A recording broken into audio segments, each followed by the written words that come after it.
만나서 반갑습니다. 룻기 1장 12절 말씀, 2장 12절 말씀 한 절만 뵙겠습니다. 룻기 2장 12절의 말씀입니다. 룻기 2장 12절 마음을 같이해서 함께 읽겠습니다. 여호와께서 네가 행한 일에 보답하시기를 원하며 이스라엘의 하나님 여호와께서 그의 날개 아래에 보호를 받으러 온 네게 온전한 상 주시기를 원하노라 하는지라. 아멘. 룻기 4장까지의 말씀, 성경 전체에 비하면 짧은 4장에 불과하지만 그 흐르는 맥락이나 내용은 성경 전체를 아우른다라고 해도 과언이 아닙니다. 특히 이 룻기는 이주 여성에 대한, 이주민에 대한 하나님의 계획 모략이 너무나도 잘 나타나져 있는 말씀이기도 합니다. 아시죠? 엘리멜렉이라는 사람이 기근 가운데에 가족을 이끌고 모압이라는 땅으로 갑니다. 오늘날로 치면 기후재난으로 인하여서 더 이상 그 빈곤을 피할 길 없어서 집을 떠나는 좀 이렇게 수동적인 모습이지만 이 난민에 가까운 모습으로. 왜 하필 또 모압으로 갔을까요? 모압은 아시다시피 아브라함의 조카 롯이 근친상간을 통하여 시작한 민족이 암몬 그리고 모압 아닙니까? 따라서 시작부터 잘못되어져 있는 이 두 민족은, 두 나라는 성경의 흐름 속에서 항상 거룩한 하나님의 백성들의 반대편에 서 있는 모습이었잖아요. 그런데도 갈 곳이 없어서 모압까지 갈 수밖에 없었다. 그만큼 참으로 이주민의 고단한 인생이 그대로 있는 거지요. 그래서 그 모압에 가서 두 아들 말론 그리고 기럧 결혼을 합니다. 모압 여성들과 결혼을 하는. 그런데 웬일입니까? 그 집안의 가장이었던 엘리멜렉이 죽고 두 아들 말론 그리고 기럧도 10년 사이에 다 죽어버리니까 엘리멜렉의 부인이었던 나옴이라는 이 여인과 그리고 오르바 또 룻기의 주인공인 룻, 이 세 여자만 우리식의 표현을 쓰자면 이제 청산가부 3명만 이렇게 달랑 남은 바로 그러한 부분에 이주의 역사가 다소 슬프고 어려운 일로 진행이 되어지는데, 바로 그때에 이 나오미가 결심을 하지요. 다시 고향 땅으로 돌아오는. 그러니까 흩어졌던 사람들이 다시 모아지는 scattered and gathered. 이게 사실은 이주민 선교에 있어서 가장 중요한 화두고 키워드거든요. 흩어지고 또 모아지고 people on the move, 움직여지는 사람들. 이유야 어찌됐든지 간에 하나님의 큰 계획과 섭리 가운데서는 이 모든 이 능동적이 됐든 수동적이 됐든 원이나 동기들은 다 하나님의 구속사적인 계획으로 설명이 될 수 있는 겁니다. 바로 그때에 이 나오미를 따라서 끝까지 그 시어머니를 따라온 여인이 오르바가 아닌 룻이죠. 이제 룻기의 주인공인 룻은 그래서 이주 여성 또는 이주민의 대표적인 자로 등장을 합니다. 그가 와서 정말 풍비박산난 한 가문을, 한 집안을 이렇게 세우는 겁니다. 그러니까 이주민에 대한 존재가 이렇게 의미가 있고 크다라는 거죠. 아주 미시적으로 보면은 풍비박산난 한 가정을 새로 회복시키는, 회복이라는 단어는 우리 하나님의 주된 용어 아닙니까? 그런 회복의 역사를 이루지만 크게 보면은 한 이주 여성인 이 룻을 통하여서 아브라함과 다윗의 자손 예수 그리스도의 세계가 펼쳐지는 거죠. 그래서 룻은 단순히 이 모자이크 정도의 한 조각을 채우는 정도가 아니라 하나님, 즉 메시아 예수 그리스도의 이 땅에 성육신하여 오시는 이 성경 전체에서 가장 핵심적으로 다루고 있는 이 내용이 이 활용정점처럼 될 수 있도록 이 이주 여성인 룻이 그 역할을 감당했다라는 겁니다. 그리고 그 안에는 어떤 일이 있느냐? 빼앗기고 또 어려워서 없애야 하는, 팔아야 하는 모든 소유되어진 것들을 다시금 회복시켜주는 소위 기업 무르는 단어가 등장을 합니다. 이 기업을 무른다라는 것은 대단히 의미심장한, 신앙적으로 보아도 신학적으로 보아도 대단히 의미가 있는 단어입니다. cleanse redeemer라는 아주 특별한 용어를 쓰므로 기업을 무르는 것에 대하여 설명을 하고 있는데, 한 집안 한 가문에 빼앗겼던 것이 있거나 또는 잃어버리게 되어질 것들을 그것을 다시금 회복시켜주고 빼앗긴 것을 도로 찾는 이런 총체적인 일들을 기업을 무른다, 이런 표현을 쓰거든요. 아담과 하와가 에덴 동산의 관리자로서, 청지기로서 생육하고 번성하고 정복하고 다스리는 주인의 역할을 하잖아요. 스튜어드십을 가지고.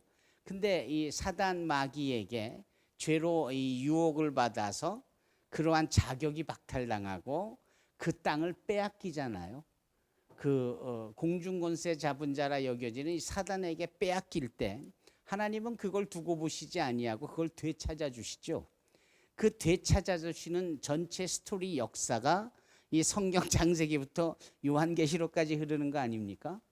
그래서 하나님이시며 또한 우리의 인자, 사람을 대표하는 그 메시아 예수께서 오셔서 기업을 물러주시는 거예요. 빼앗긴 것을 되찾아 주시는 거예요. 그래서 요한계시록에 보면은 소위 어린 양 예수께서 심판주로 오셔서 그 임봉을 뗀다 하나하나 그 빼앗겼던 모든 소유권들을 이제 취소시키고 다시 소유권을 회복시켜주는 장면, 이런 거를 보면은 창세기로 요한계시록까지 흐름은 주어졌던 것을 빼앗겼던 것에 대한 되찾아짐, 뭐 이런 거겠죠.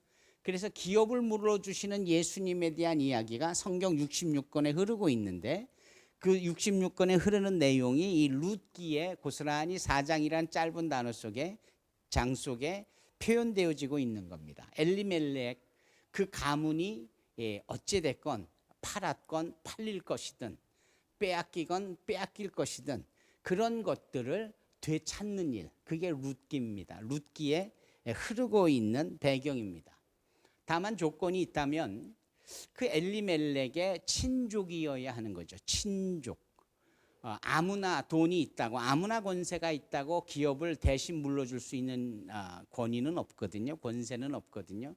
그러나 먼 친척이라도 이렇게 혈연지간에 있는 친족 관계면 바로 그런 점에서 토지를 물러줄 수 있고 빼앗긴 기업을 되물릴 수 있는 겁니다.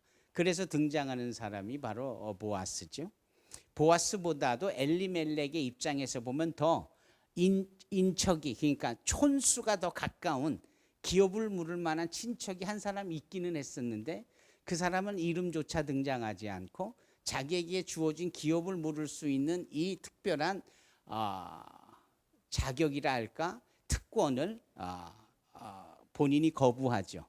그래서 보아스에게 주어지는데, 아시다시피 그 보아스가 등장하기까지 이방 여인 룻이 보여준 대단히 현숙하고 정말 여성미가 넘치되 시어머니를 공양하고, 그리고 예의 범절에 깍듯하고 몸가짐이 품행이 방정한 바로 이 룻은 이방 여인이었다.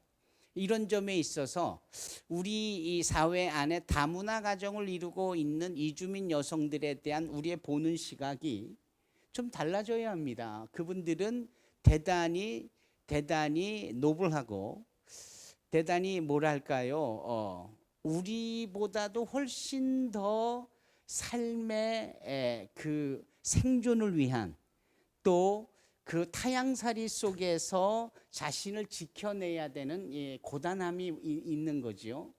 이런 속에서 아름다운 것도 헛되고 그렇잖아요. 고운 것도 거짓되나 오직 지혜가 있는 현숙한 여인, 바로 이 부분을 잠언이 말씀하고 있듯이 성경에는 이 룻이 대단히 현숙한 여인이라고 룻기에도 이미 기록을 하고 있는데, 이런 점에서 이주민 여성을 보는 우리의 시각은 반드시 달라져야 합니다. 그리고 그로 인하여서 한 집안의 가문의 회복뿐만 아니라 예수 그리스도의 메시아의 계보가 이어져서 보아스와 더불어 오벳으로, 오벳으로 더불어 이새로, 이새로 더불어 다윗까지 이어지는 이 구원의 계보의 완성이 되어진다고 할 때, 여러분 마태복음 1장에는 아브라함과 다윗의 자손 예수 그리스도의 구원의 계보가 있는데, 14대 14대 14대라고 표현을 하고 있는 이 부분에 있어서 이름을 하나 둘씩 세어보면 꼭 그 이름 속에 하나가 빠져 있는 것을 발견하십니까?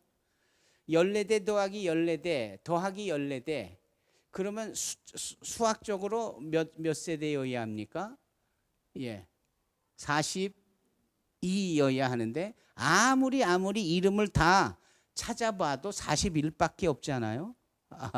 이 뭐가 잘못된 것 같지만 잘못된 게 아니라 그 41이라는 이름에 우리의 이름이 거기에 더해짐으로 우리 주 예수 그리스도의 구원의 계보가 이렇게 완성이 되어지는, 이런 신묘막측한 하나님의 계산법에 우리를 구원의 자리에 서게 하신 것처럼, 하나님께서는 이 큰 이 세계사적 구원의 역사에 이주민을 들어 사용하셨다 하는 점이 이 룻기를 통해서 우리가 확인할 수 있는 것이고, 우리 사회에서 너무나도 쉽게 볼 수 있는 내용이라는 사실을 우리가 이해할 수 있는 겁니다.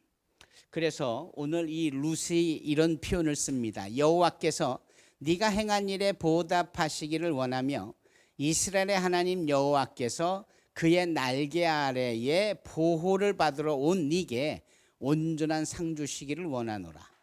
그들이 타향살이를 하는 이런 눈으로 본다면 피곤한 인생인데 주님의 은혜의 날개 아래 보호를 받으러, 그러니까 본인이 그거를 기획하고 기대해서 왔다라기보다 자신의 목적대로 그냥 시어머니를 따라왔지만 하나님께서는 당신의 은혜의 날개 아래 그 여인 룻을 보호하시려고 불러주셨다.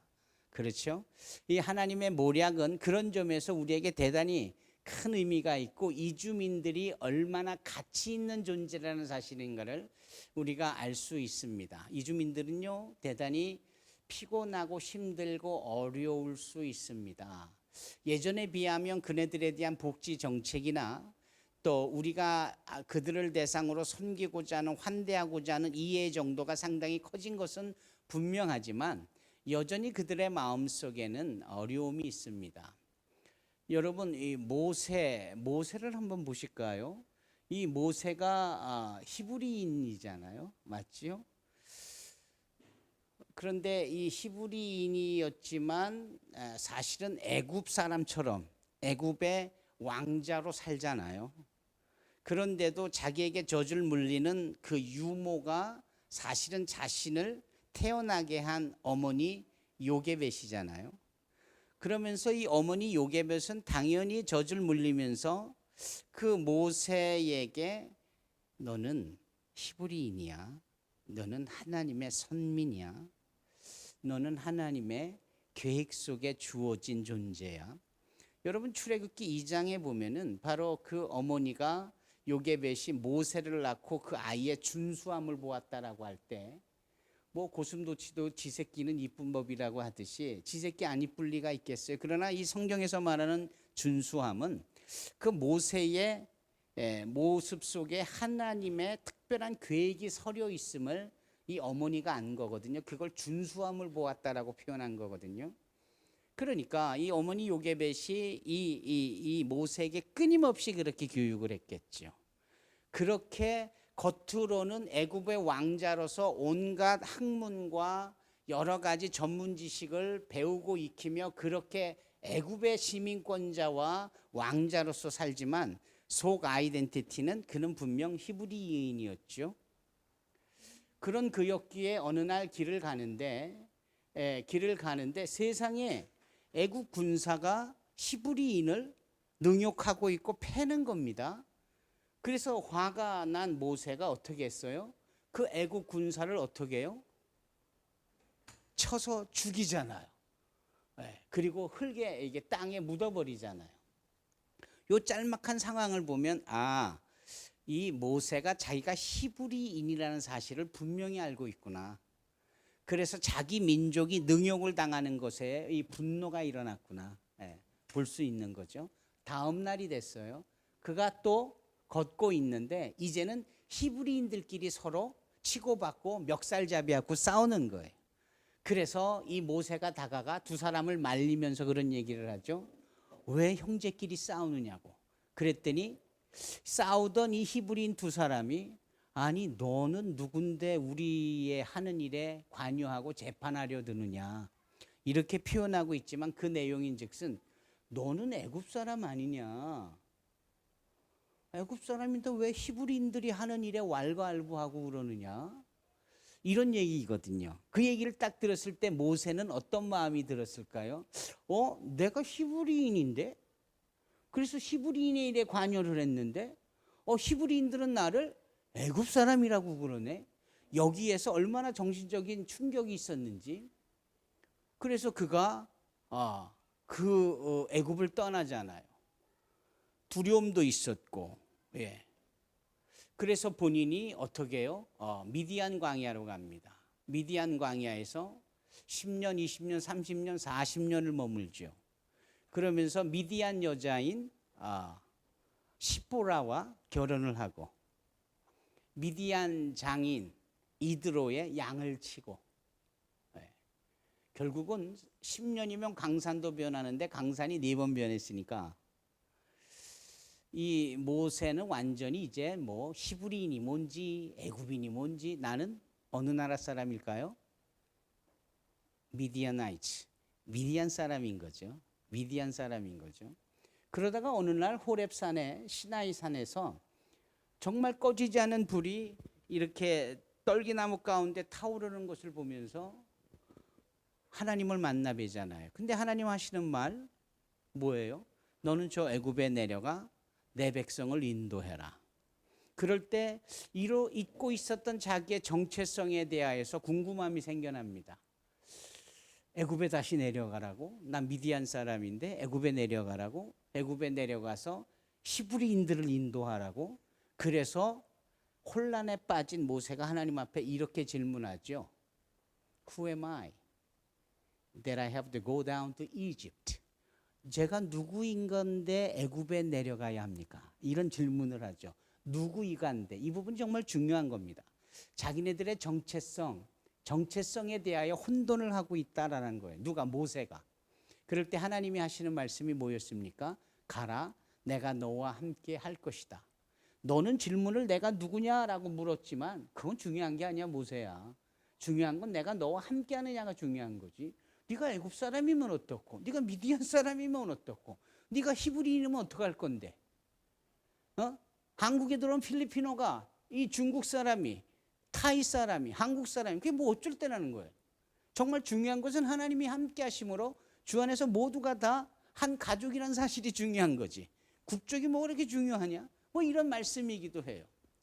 많은 사람들이, 이주민들이 한국 사회에 살면서 이런 식의 혼돈이 있거든요. 그리고 원주민이라고 네이티브라고 여기지는 우리들조차도 우리는 한국 사람, 저 사람은 이주민, 외국 사람 이렇게 구별을 해놓거든요. 이건 아니라는 거죠. 이제 이런 점에서 이주민에 대한 이해는 우리가 분명해야 되겠다 하는 점입니다. 그래서 이 사회, 특히 대전이라는 이 지역 사회에 우리 이 나무 아래 교회의 이 성도님들께서 이주민들에 대한 이해와 또 자연스럽게 우리가 상황과 환경 속에서 맞닥뜨려지는 이웃된 이 땅끝에서 온 이웃들에 대하여서 어찌할 것인가 이것에 대한 거룩한 사명감을 갖고 그 일을 우리가 감당하여야 하지 않겠느냐. 이제 그게 막 시작을 하고 코로나를 맞이하면서 우리가 다시 한번 우리의 비전과 미션을 확인해야 되고 우리가 그 일을 함께 감당하겠다는 결단이 필요하다라는 거죠. 그래서 담임 목사님께서 이렇게 이러한 시간을 준비하신 것이라고 봅니다. 예. 유학생들 중에 연세 드신 분들이 계실 수 있겠지만 대부분 젊은이들이잖아요. 그러면 젊은이들이 또 주류를 이루고 있는 이 나무 아래 교회가 그 외국 유학생들을 대상으로 이주민 선교 사역을 한다는 것은 아주 자연스러운 조합일 것 같아요. 예. 뭐 여기 대전 시내에서 난민을 찾으려고 애쓸 필요도 없고 또 다문화 가정을 찾아 애쓸 필요도 없고, 예. 내 교회가 지역 교회로 있는 이 지역 안에서 그러한 일들을 온전히 감당하는 것, 이것이 정말 참 중요하겠다라는 생각을 해봅니다. 이주민 선교를 반드시 해야 될 당위성은 너무나도 분명합니다. 왜냐하면은 초대 교회가 선교를 했죠.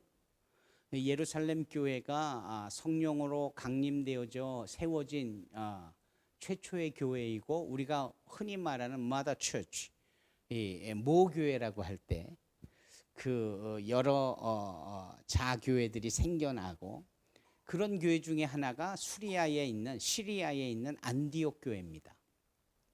이 안디옥 교회에 대한 이야기는 사도행전 11장과 13장에 너무 잘 나타나 있습니다. 사도행전 11장에 그분들이, 안디옥 교인들이 뭐를 했느냐, 지역 교회인데 그 지역 사회에 찾아온 이주민들을 두 팔 벌려 환영을 했다라는 거예요. 그리고 그들을 섬겼다라는 겁니다. 예, 지역 교회가. 그래서 그 사도행전 11장에는 이런 표현을 써요. 그네들이 유대인에게 말씀을 전하다가 헬라인에게도, 이주민에게도 말씀을 전하더라. 에게만에서 에게도. 이 부분이 대단히 의미심장한 어미입니다. 예. 유대인에게만 복음을 전하다가 헬라인에게도, 이방인에게도, 이주민에게도. 대전 시민에게 말씀을 전하던 나무 아래 교회가 이주민 유학생들에게도 말씀을 전하더라. 뭐 이런 식의 적용이 가능한 겁니다. 그랬더니 믿지 않던 그 안디옥에 살던 주민들이, 넌 크리스티안들이 뭐라고 그 안디옥 교회에 대해서 평가를 하느냐. 와, 저 안디옥 교회는 다른데? 안디옥 교회는 저렇게 이주민들, 나그네 된 자들을 수용하고 포용하고 전애들을 환대하고 섬기는 걸 보면 저들이 말하는 그리스도, 즉 크라이스트, 그분을 정말 닮은 사람들이 분명해. 안 믿는 사람이 안디옥 교인들을 그렇게 인정하는 거예요. 그러면서 그들이 쓴 단어가 뭐냐? 저 안디옥 교인들은 말 그대로 크리스티아노스, 헬라어로 크리스티아노스라는 것은 영어로 말하면 Christian like, 이 Christ like, 예수님을 닮은, 이런 뜻이에요. 저들이 말하는 예수님을 정말 닮은 사람들이구나. 나그네를 잘 환대하고 섬겼더니 사람들에게 인정을 받는 거예요. 와, 그렇죠? 나무 아래 교회가 그렇게 대전에 와 계신 이주민들, 이 지역사회에 있는 이주민, 특히 유학생들을 정말 잘 섬겨서 그렇게 지역 주민들에게 인정받기를, 칭찬받기를 주님의 이름으로 축원합니다. 네. 그러더니 사도행전 13장에 가보니까 어떤 일이 있느냐. 거기에 안디옥 교회의 리더십이 등장하는데, 누가가 사도행전을 기록한 저자잖아요. 누가가 5명의 소위 리더십을 언급을 해요. 그 언급을 한 리더십이, 첫째는 마나헨이라는 로마에서 온 실력자를 이야기합니다. 두 번째는 루기오, 구레네에서 오신 루기오라는 분을 이야기를 합니다. 어떤 사람에 대해서는 바울과 바나바, 너무나도 잘 알고 있는 그 사람들을 포함해서, 심지어는 시몬이라는 자를 언급을 합니다. 근데 이 5명, 바나바, 바울, 시몬, 또 루기오, 마나헨, 이 5사람의 공통적인 특징은 뭐냐면 이주민이라는 특징이에요. 그래서 바나바는 구브로에서 왔죠. 바울은 다소에서 왔죠. 그리고 마나인은 로마에서 왔고, 루기오는 구레네, 사이렌에서 왔죠. 한 사람 시므온이 등장하는데, 시므온은 어디서 왔는지는 누가가 언급을 하지 않지만, 누가가 의사답게 아주 재밌는 힌트를 거기다 심어놓죠. 뭐라고 부르느냐면 니게르라 불리우는 시므온, 이렇게 말합니다. 니게르. 니게르라는 단어는 니그로라는 단어로 바뀝니다. 니그로는 너무나도 잘 아는 블랙 스킨, 흑인을 의미하며 그 당시에도 흑인은 아프리카에서 온 분들을 의미하죠. 아프리카의 대륙에서 온 시므온. 그 당시에 아프리카 쪽의 사람들은 로마의 전쟁에서 패하고 끌려온 노예들이 대부분입니다. 거기다 유색 인종이니까 사람 취급도 안 해줬던. 그런데도 이 안디옥 교회 안에서는 그런 검은 피부를 가지고 있는 시므온이라는 사람이 당회원의 장로님들이신 거예요. 그것은 그분의 출중한 신앙도 의미가 있겠지만 신분에 상관없이 그러한 자들을 앞세우는 안디옥 교회의 성숙함, 안디옥 교회의 교회에 대한 분명한 이해도가 고스란히 있는 겁니다. 지금으로부터 2000년 전에 있었던 일이에요. 여전히 우리나라에서 이렇게 이주민들이 그 교회의 대표자가 되거나 장로로 계시는 교회가 거의 없습니다. 어딘가는 있겠지만 저는 아직 만나보지 못했어요. 예. 이제 이런 점에서 안디옥 교회는 2000년 전에 세워진 안디옥에 있는 지역 교회인 것은 분명하지만 그들이 주되게 행한 선교는 어떤 타입의 선교였냐? 이주민 선교였다. 그러면서 안디옥 교회는 모든 교회가 행하는 선교의 효시가 되죠. 맞죠? 그러니까 이주민 선교는 이 시대에 새롭게 등장한 컨셉이 아니라 이미 오래전부터 있었지만 우리가 미처 깨닫지 못했던 거예요. 그래서 이제라도 그 부분을 열어주시는 환경 속에서 그 일을 감당할 수 있어야 하겠죠. 저는 이 사역을 지금 한 30년 남짓 반올림에서는 30년 할 수 있는 그렇게 평가받을 수 있는 입장에 있는데요. 하면서 너무나 귀하다. 그리고 너무나 하나님께서 뜻이 계셔서 이렇게 허락하신 선교의 장르다라고 생각을 합니다. 그래서 제가 하는 일은 이렇게 외치는 일을 해요. 이주민 선교하세요. 이주민 선교하세요. 지금 이주민 선교하셔야 합니다. 네, 막 이렇게. 예. 차인표라는 영화 배우가 있죠. 예. 제가 보기엔 그분의 연기는 그렇게 출중한 연기는 아닙니다만 호소력은 있으신 것 같아요. 예. 그분이 이 컴패션이라는 NGO의 honorary ambassador를 하죠. 홍보대사를 하죠. 그래서 컴패션이 뭘 하는지를 자꾸 알리니까 사람들이 그 얘기를 듣고 이렇게 컴패션에 등록도 하고 이렇게 후원도 하지요. 그게 어마어마한 겁니다. 그래서 그분이 어느 날 방송국에 초대가 되어져서 그런 일을 어떻게 할 수 있었느냐라는 질문을 하는 인터뷰를 제가 이렇게 우연하게 딱 보았습니다. 거기에 제가 필이 꽂혔는데 이 차인표 씨와 컴패션이 일을 참 잘하더군요. 그래서 저도 뭘 도울 수 있는 일이 있을까 싶었는데 특별히 도울 일이 없었다라는 거예요. 그런데 느닷없이 생각난 게 있었는데 자기 어릴 때에 형하고 놀다가 일어난 일이라는 거예요. 형하고 놀다가. 그래서 그때 꽤나 집이 잘 살아서 양옥으로 살고 있었고 마당이 있었고 마당에 이렇게 창문이 나 있고 바로 지하실로 이어지는 그런 양옥. 어느 날 엄마가 형하고 자기하고 집에서 잘 놀라라고 하시고 엄마가 잠깐 나가셨다. 그래서 형하고 자기하고 막 노는데 어떻게 개구스럽게 놀았는지 막 땅바닥에 떼굴떼굴 굴렀는데 그만 형이 떼굴떼굴 굴르다가 너무 오버액션을 취해가지고 계속 굴러가지고 지하실로 연계되어 있는 창문으로 이 꼬마가 마치 수화 같은 수준이었겠죠? 골리 쏙 빠진 거예요. 그러니까 빠진 형도 놀라고 그 모습을 본 이 차인표도 놀라고. 그래서 형도 울고 자기도 울고. 그래서 자기가 그 형이 빠진 창문에 지 몸을 집어넣고 형 괜찮아 그랬더니 형이 괜찮다고.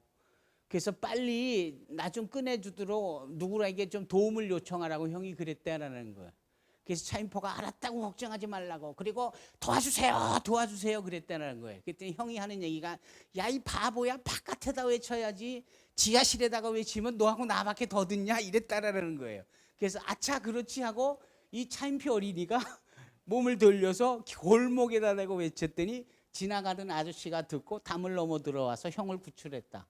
그 생각이 나더라라는 거예요. 그래서 컴패션을 당신이 직접 도울 수는 없지만 어려움에 처해 있는 이웃들을 위하여서 알리는, 이것을 이렇게 외치기 시작했다라는 거예요. 외치기 시작했다. 그때 사람들이 그 외침을 듣고 하나둘씩 후원자로 모였다, 뭐 이런 얘기거든요. 제가 지금 하는 일이 이주민 선교를 외치고 있는 거거든요. 근데 너무 분명한 하나님의 계획이고 모략이고 또 이 말씀이 증거하고 있는, 하나님께서 가는 선교를 넘어 이제 오는 선교를 주관하고 계시고 우리에게 맡겨주셨다 하는 이런 점. 그래서 제가 그 사역을 지금 이렇게 29년째 해오면서 얼마나 감사하겠어요. 그리고 지금도 여기서 끝이 아니라 계속해서 이 사역 하셔야 합니다, 하셔야 됩니다, 이제 이렇게 외치고 있지요. 그래서 이번에 진변 자매님이나 또 이상하 담임 목사님도 그러시고, 우리 이주민 선교훈련학교 MMTS 훈련을 받으셨어요. 그 바쁘신 와중에. 예. 그리고 이 어려운 팬데믹의 즈음에서. 이 이주민 선교훈련학교는 전 세계에 유일하게 하나밖에 없는, 앞으로는 더 많아지겠지만 짜임새 있게 갖춰가지고 한 800여 명의 수료생들이 이렇게 양상이 되어지고, 그분들이 한 400명이 각 섬기는 지역교회에서 이 사역을 하고 계시거든요. 그래서 저 부산의 수영로 교회도 그렇고, 뭐 열린교회도 그렇고, 뭐 온누리 교회도 그렇고, 우리 교회도 그렇고, 뭐 이렇게 다 잘 하고들 계세요. 그리고 크고 작은 많은 교회에서 이 사역을 하는데, 아마 이 MMTS에 대하여서 전 세계의 로잔이라는, 어제 동영상으로 본 그 로잔 위원회에서 이런 훌륭한 교육 훈련 프로그램이 있다는 것에 고무됐고, 이 부분을 인준을 합니다.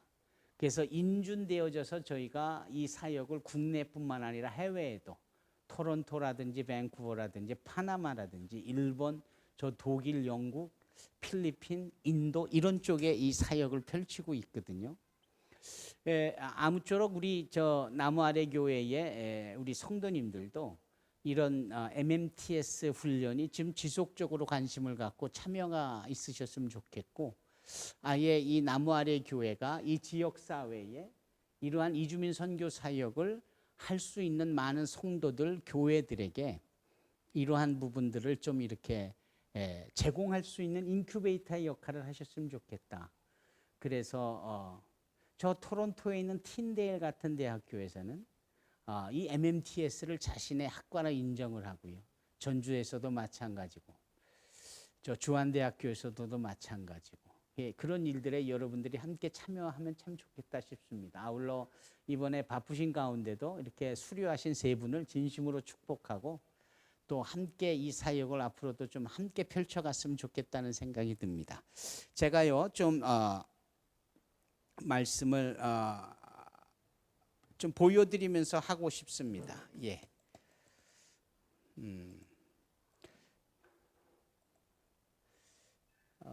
제가 보여드릴 내용은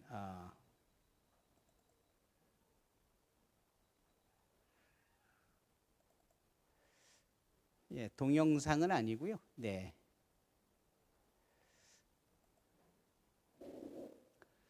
사역을 해 오다 보니까 조금 이렇게 하시면 어떨까요? 라고 말할 수 있게 되더라고요. 그리고 그것이 주관적이지 않고 대단히 그 객관성 있게 인정을 받고 있는 제안이 되더라고요. 이게 뭐냐고요? 집사님? 이게 이제 그 아랍에미리트의 두바이라는 곳에 세워져 있는 별이 7개짜리 호텔입니다. 와, 별이 7개다 보니까 들어갈 때 입장료를 내야 되고, 그만큼 이제 좋은 시설이다라는 거죠. 느닷없이 이 사진이 띄어진 이유는 여러분 이 앞에 보면 십자가가 보입니까? 예. 지금 이 부분이 십자가라고 여겨집니다. 이건 옆에서 찍은 거지만 이 십자가예요. 건축학적으로 이 십자가 형태의 이 부분이 이 칠성 호텔을 완전히 이렇게 무게 중심을 이렇게 딱 잡고 있는. 이걸 디자인한 분이 그걸 염두에 두고 이렇게 건물을 세우도록 한 겁니다.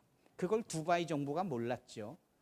의뢰하고 나서 이 앞에 있는 사우디아라비아, 쿠웨이트, 이란, 이라크에서 야, 우리의 적인 기독교의 상징인 저 큰 십자가가 우리나라를 바라보게 해놓은 너희들의 저희는 뭐냐?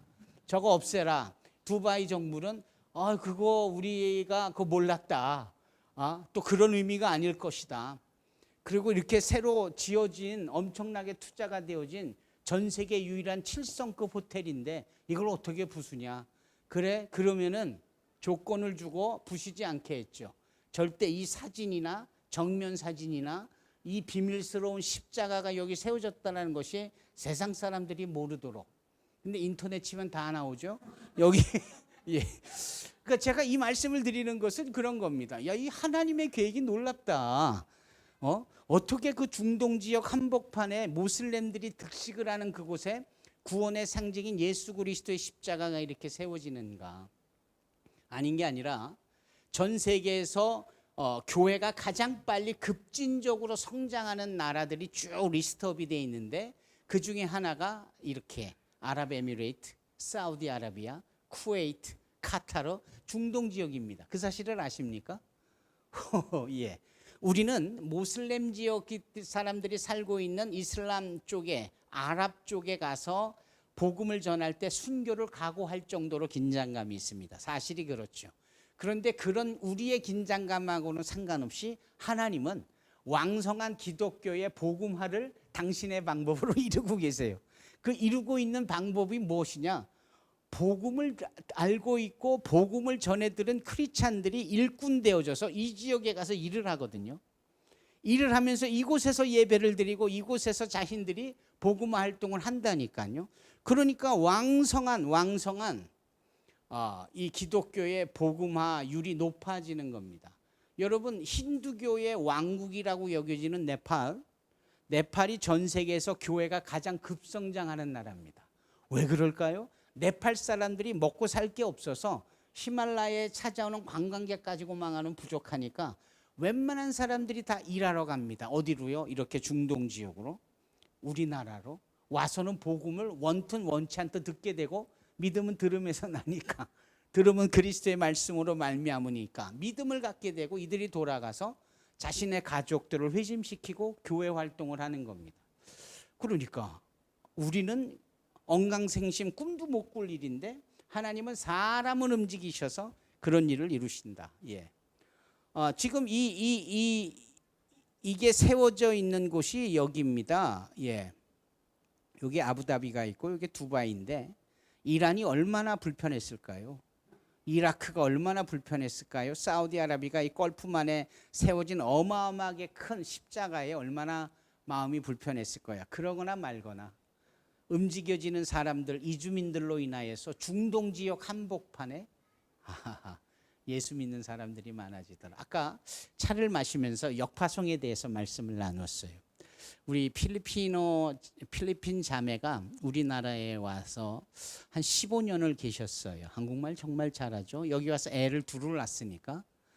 그리고 그분이 저 남양주 백석이라는 지역에서 백봉교회라는 곳에서 이렇게 전도사 사역을 했어요. 우리에게 훈련을 받고 그렇게 지역적으로. 이분이 이제 거기서 안주하지 않고 복음을 전하려고. 그래서 저희에게 훈련받고 교육받고 자격을 취득하고 안수를 받아서 선교사가 되고 이제 이주민 선교사가 돼서 자신의 고향인 필리핀어는 잠깐 쉬러 갔지만 그가 가고자 했던 것이 바로 이 두바이입니다. 이제 두바이에 가서 뭐를 했느냐? 스쿠터를 타고 집을 가가호호 방문을 하는 거예요. 그 정문에 가서 벨을 누르고 문 열어달라는 게 아니라 집이 있으면 뒷문으로 가면 항상 그 집에는 이 하우스메이드가 있죠. 가정부가 있죠. 가정부의 10중 8구는 필리핀어입니다. 필리핀 자매들. 예. 인도네시안들은 왜 아닐까요? 인도네시안들도 필리핀노 못지않게 많은 사람이 노동자로 일을 하지만 이 인도네시안들은 모슬렘들이잖아요. 예, 모슬렘 국가 중에 가장 인구가 많은 나라가 인도네시아인데 이분들이 가장 많이 파견되듯이 보내진 지역이 중동 지역이거든요. 따라서 중동 지역의 아랍 국가들은 인도네시안들은 노동자로 인정하면서도 허드렛 일을 안 시켜요. 사무직이라든지 등급이 높은 수준의, 오늘날로 치면 블루 컬러의 일을 시키지 않고 화이트 컬러의 일을 시키죠. 모슬렘이라고. 반면에 필리핀어 같은 경우는 캐톨릭이 많고 크리스찬들이 많은데 하우스메이드 같은 거, 이 블루 컬러적인 일을 시키죠. 하여튼 후문으로 들어가면은 항상 이렇게 필리핀 여성들이 가정부로 계시는데 이 엠마 전도사가 그를 찾아가는 거예요. 그리고 자기네 나라 말로 안부 전해주고 위로해주고 수다 떨고 Our Daily Bread 같은 소책자를 주고 기도해주고 거기서 함께 음식도 먹고, 이 엠마 전도사가 하는 일은 항상 이런 식이에요. 다른 거 없어요. 스쿠터 타고 하루에 한 집 두 집 다니면서 수다 떨러 다니는 거예요. 예. 그러다가 한 달에 어느 날 정해진 날에 우리 필리핀아들이 다 모이죠. 그때는 휴일인 거죠. 이렇게 도시락 메고 가방 메고 캐주얼하게 옷 입고 약속된 장소로 가보면 리무진 버스가 서 있어요. 리무진에는 45명씩 탈 수 있는데 2대, 3대, 많게는 5대까지. 그 앞에는 뭐라고 써 있느냐? 시티 투어라고 써 있어요. 그렇죠? 그럼 이제 누가 봐도 그분들은 휴일날 하루 놀러 나온 사람들, 아무도 관심 주지 않아요. 그런데 그들이 이제 버스를 딱 타고 45명 타는 곳에 한 70명까지 타고 끼역끼역 타가지고 문을 딱 닫고 떠나면은 그때부터 그 버스 안에서 손뼉치고 찬양하고 본인들이 간증하고 설교하고 2시간 동안 두바이 시내를 도는 동안 2시간 동안 이들은 버스 안에서 예배를 드리는 거예요. 우리는 이것을 모바일 처치라고 합니다. 움직이는 교회. 이주민들이 이렇게 중동 한복판을 휘젓고 다니면서 복음의 기운이 나타나지 않겠어요? 제가 자꾸 이렇게 흥분해가지고 삼천포로 빠지는 경향이 있어서 하여튼 이 보시는 내용들이 그 중동 지역 아랍 국가에 얼마나 많은 이주민들이 많이 와 있는지, 평균 아랍 사람은 40%, 디아스포라 이주민들은 60%. 예. 이주민이 없으면 중동이 텅텅 비고, 그렇죠? 하나님은 사람을 움직이셔서 놀라운 일들을 하고 계시는 거예요. 제가 2010년에 케이프타운에 가서 로잔 3차 대회를 할 때 그곳에 5천여 명의 교수진, 선교사, 교계 지도자들이 모였을 때 저는 그때도 이미 차인표 씨처럼 그렇게 이주민 선교를 외쳤어요. 중국에서 지하교회를 섬기던 어느 교수님이 계셨는데 그분에게 제가 이 부분에 대해서 말씀을 드렸죠. 그랬더니 이분이 반신반의하는 거예요. 근데 이분이 끝나고 자기의 그 싱가포르 쪽으로 돌아가려는 쯤에 그 카타르에 이렇게 트랜짓을 해야 되니까 거기에 도착해서 일부러 카타르를 한번 살펴본 거예요. 사실이 그런가 하고. 그리고 사실을 확인하고 저한테 이메일로 편지를 썼어요. 그러니까 10년 전 편지예요. 이 편지를 제가 읽어봐 드릴게요. 저는 카타르 도하에서 필리핀 친구들과 함께 지내고 있습니다. 카타르 현지인들은 20만 밖에 안 되는데 필리피노들이 30만, 그리고 네팔리가 30만, 그 외에 파키스탄이, 인디안 등등 어떻게 된 나라인지 영문을 모를 정도입니다. 그래서 그런지 디아스포라 이주민 사역의 역사가 엄청나게 일어나는 현장인 것 같습니다. 여기 제가 관련되어 있는 이반젤리컬 처치스 얼라이언스 카타르에만 해도 75개의 교회가 있고 11월 말에 2010년 11월 말에 5천 명이 운집하는 대규모 집회를 계획하고 있습니다. 네팔리 교회 한 곳에는 1,000명씩이나 모인다고 합니다. 그 외에 인디안들도 큰 그룹을 이루고 백인으로 구성되어 있는 남아프리카 교회도 강하다고 하네요. 강한 인상을 받을 수밖에 없었습니다. 자국에서는 일어날 수 없는 상상을 초월한 역사가 이곳에 일어나고 있음을 목도하고 있습니다. 여기에 왕이 종교부지를 하사해서 현재 각 그룹들이 그곳에서 땅을 할당받아 건축을 하였거나 할 예정입니다. 이게 2010년 저에게 확인되어져 보낸 이메일입니다. 지금 더 많은 변화가 있겠죠. 얼마나 놀라운 일입니까? 우리는 순교를 각오해야 되고 접근성이 어려운 이 부분에 대해서 선교적 부담을 가지고 있는데 하나님은 사람을 움직이셔서 당신의 선교 사역을 펼치는 거예요. 카타르 국왕은 도하 그 카타르 국왕은 이렇게 보면서 야, 저 두바이는 사막이었는데 어반 프로젝트를 통하여서 엄청난 이 아랍 전체의 허브가 되어지는 도시가 됐다. 야, 그러니 이 아랍에미리트가 석유가 다른 나라에 비하면 대단히 적은 분량이니까 스스로 자구책을 세워서 성공적으로 했는데 우리 카타르도 그에 못지않게 새로운 자구책을 세워야 하는데 저 두바이가 행한 일들을 우리가 본받아야 되겠다. 벤치마킹을 해야 되겠다. 서구에 인베스트먼트를 많이 일으켜야 되겠다. 그런데 우리는 한술 더 떠서 대부분의 서구권의 인베스터들은 다 크리스찬들이니까 아예 이 사람들이 여기 와서 교회를 세우도록 땅까지 주겠다라고 하자. 카타르 국왕의 계획이고 그것이 선포되어졌죠. 그러니까 복음을 전하기 어렵다고요? 웬걸 교회를 세울 수 있는 땅까지 나라에서 주는 데가 아랍 지역이라는 사실이에요. 그리고 이렇게 교회가 세워졌다니까요. 제가 한 7, 8년 전에 이 말씀을 PSP 미션 퍼스펙티브에서 전하는데 웬 청년이 끝나고 나서 손을 들더니 제가요 카타르에서 들어온 지 2주가 안 됐는데요. 제가 거기서 2년 동안 머무르면서 교회에 가서 예배를 드렸는데 늘 감사했고 놀라웠다고. 아랍 지역에서 버젓이 교회로 나가서 예배를 드리는 일이 그것도 2년 동안 어쩌다가 아니라 2년 동안 머무는 동안 내내 했을 때 얼마나 감사했는지 몰랐다고. 그러면서 궁금한 것이 있었는데 어떻게 이 중동 지역에 교회가 이렇게 버젓이 세워져 있지? 이유를 몰랐다는데 제 강의를 듣고 알았다는 거예요. 이게 카타르 국왕이 이것은 마치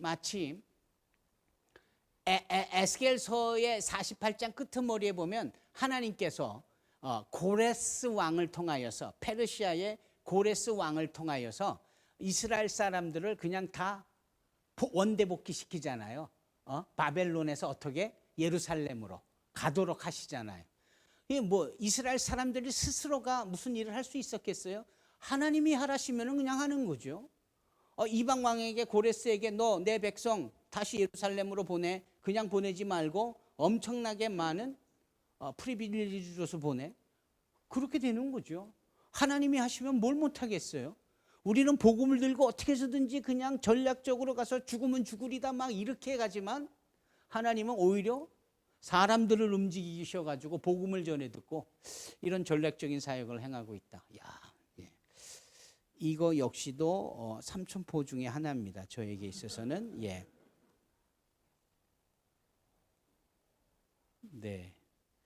제가 제작하고 지금 잠시 멈춰 있는데 우리 이상화 목사님하고 이런 걸 함께 제작해 가면 좋겠어요. 제가 2008년, 2004년부터 이 세계 이주민 선교 지도를 제작을 했는데 그때나 지금이나 유일한 거예요. The only one world map for migrant people. 제가 이걸 만들자마자 이걸 만들어서 누굴 찾아간지 아십니까? 영국의 존 스토트 목사를 찾아갔어요. 목사님 이거 보십시오. 한국에 이런 일이 벌어지고 있는데 어떻게 생각하십니까? 너무 놀라워야 하시며 축복해 주시더라고요. 한국 교회가 참 큰 일을 하고 있다고. 우리 영국 교회는 필요성은 알지만 제대로 하지 못함으로 인하여서 이주민들 때문에 어려움을 겪고 있다고. 그런 고백을 하시더라고요. 이것도 삼천포 중에 하나고요. 제가 드리고 싶은 말씀은 이 부분입니다. 시간 관계상 지금은 이주민 선교 시대가 도래됐습니다. 이주민 선교, 예. 선교의 패러다임을 여러분 바꿔주시기 바랍니다.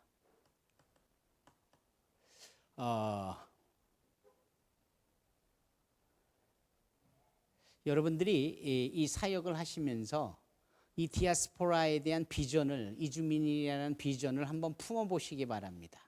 그리고 스스로 내가 이 사역을 감당할 수 있을까라는 이 부분에 대해서 나를 돌아보고 내 지역교회로서의 그 위치도 살펴보는 이런 태도들을 그리고 이 다문화 이 이주민들에 대한 이해도 저들의 역사, 전통, 문화, 언어 이런 부분들에 대해서 좀 알아야 될 필요가 있겠죠. 이런 태도를 갖추는 것.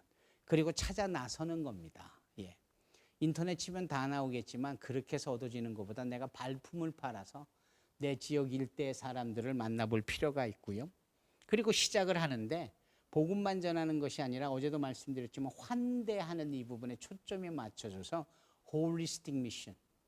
그래서 예수 천당 불신 지옥만이 아니라 그네들을 이웃으로 인정해주고 섬기고 도와주고 함께하는 이런 총체적인 사역이 시작되어지도록, 그리고 교회는 교회대로 공간적인 부분이라든지 프로그램 같은 부분에 있어서의 사역을 위한 준비를 행하여야 합니다. 한두 사람이 될 일이 아니고 전체가 행하면 참 좋겠죠. 저 역시도 산소망 교회를 담임하고 있는데 제 산소망 교회는 지금부터 24년 전에 이주민 선교를 성도들이 하셔야 된다. 그래서 저 혼자부터 시작되어졌으나 교회가 해야 된다. 그 일을 위해서 우리는 특화되어져 있는 교회로 설립되어져야 된다. 그래서 시작된 교회거든요. 그래서 이주민들에 대해서는 우리 어린 코올리기부터 90이 넘은 노인분들에 이르기까지 이주민들에서는 대단히 우호적이고 열려있고 그냥 교회에서 가장 으뜸이 가는, 가장 중요하게 다루고 주고 있는 것이 항상 이주민 이슈입니다. 재정도 그쪽으로 많이 쏟고 있고, 그리고 진정한 관계들을 그들과 더불어서 함께 만들어갈 필요가 있고 사역을 그들과 더불어 행할 수 있는 것, 이것이 개인이 이 시간을 통하여서 도전이 되어지고 적용이 되어질 부분이라고 생각을 합니다. 그래서 효과적인 이주민 사역을 위한 세븐 스텝이라는 부분이죠.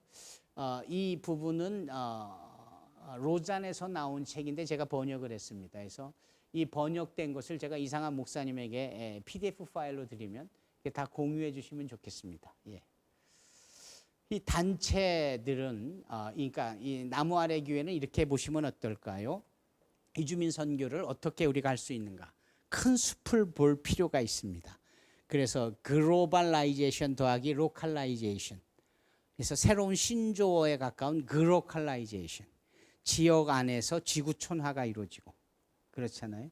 예, 이게 지역인지 세계화인지 모를 정도로 나가면, 시장에 가면, 전철을 타거나 어디를 가면 늘 이주민들이 많이 계셔서 뭐 전 세계 많은 이분들이 함께하는 곳이 바로 내 지역 이곳이다. 뭐 이런 거에 대한 이해. 그리고 돈이 움직이고 사람이 움직이고 성령도 움직이는, 다 움직이는데 우리의 선교에 고착된 생각도 움직여야 될 필요가 있겠다. 그리고 국내 이주민 현상과 현황에 관심을 갖고 이렇게 넓은 스코프로 살펴볼 필요가 있습니다. 그리고 대한민국은 바로 이 부분에 있어서 어떤 정책을 피고 있는가 하는 점에 대해서도 여러분들이 관심을 가져야 됩니다. 사실은 유럽이나 북미 쪽은 이주민, 다문화에 대한 정책을 많이 세워보고 적용도 했지만 번번이 실패했거든요. 그래서 우리나라 정부는 짧은 30년이라는 그런 이주민 역사 속의 정책을 참으로 유연하게 많이 바꾸려고 애쓰는 정부입니다. 우리나라는 열심히 하고 있습니다. 선교계도 그렇고 정부도 잘 하고 있습니다. 예. 이런 것들을 우리가 관심 있게 기사된 걸 보고 그러면 상황을 이해할 수 있잖아요. 두 번째는 우리 지역사회를 조사해 보시기 바랍니다. 지역사회에 얼마나 많은 이주민들이 어떤 신분으로 어떤 구조로 와 계신가, 그들에게 어떤 단체들이 가까이 하고 있는가, 뭐 이런 것부터 그런 이런 지역의 조사가 필요하겠죠. 그리고 무엇보다도 성경적이고 신학적인 이러한 내용의 근거가 성경을 통하여서 확인이 되어져야 합니다. 성경이 이렇다면은 우리가 하는 일이 분명하고 어디 가서든지 아주 단호하게 설명도 하고 실천에 옮길 수 있으니까 말입니다. 이게 이상한 목사님, 당신의 담임 목사님의 생각이 아니라 성경에서 말씀하고 있고 주님께서 요구하신 바이기 때문에 더더욱 그렇다라는 거죠. 또 인권의 감수성이나 다문화 감수성, 이런 부분들은 대단히 감성적인 부분인데 우리가 예민하게 다루어야 될 내용들입니다. 예. 그네들은 모세처럼 혼돈스러워할 수 있습니다. 그분들은 아굴처럼 내가 짐승 같은 존재로서 그냥 하루하루 한 끼 먹는 거에 족하다라고 여길 만한 그런 마음들이 있어요. 그러니까 이거를 좀 더 신학적인 표현으로 한다면 심령이 가난한 거죠. 그러니까 뭔가 의지가 필요하고 뭔가 도움이 필요한 상황에 교회가 다가간다면 거기에 이 벡터 효과가 나타나는 거죠. 그렇죠? 네. 그래서 이주민들의 사역은 이런 점에 있어서 대단히 효과적이겠다. 타문화 이해가 있어야 합니다. 그리고 선교 역량을 확보해야 되는데 재정, 장소, 인력, 지역 이해 이런 것들. 네.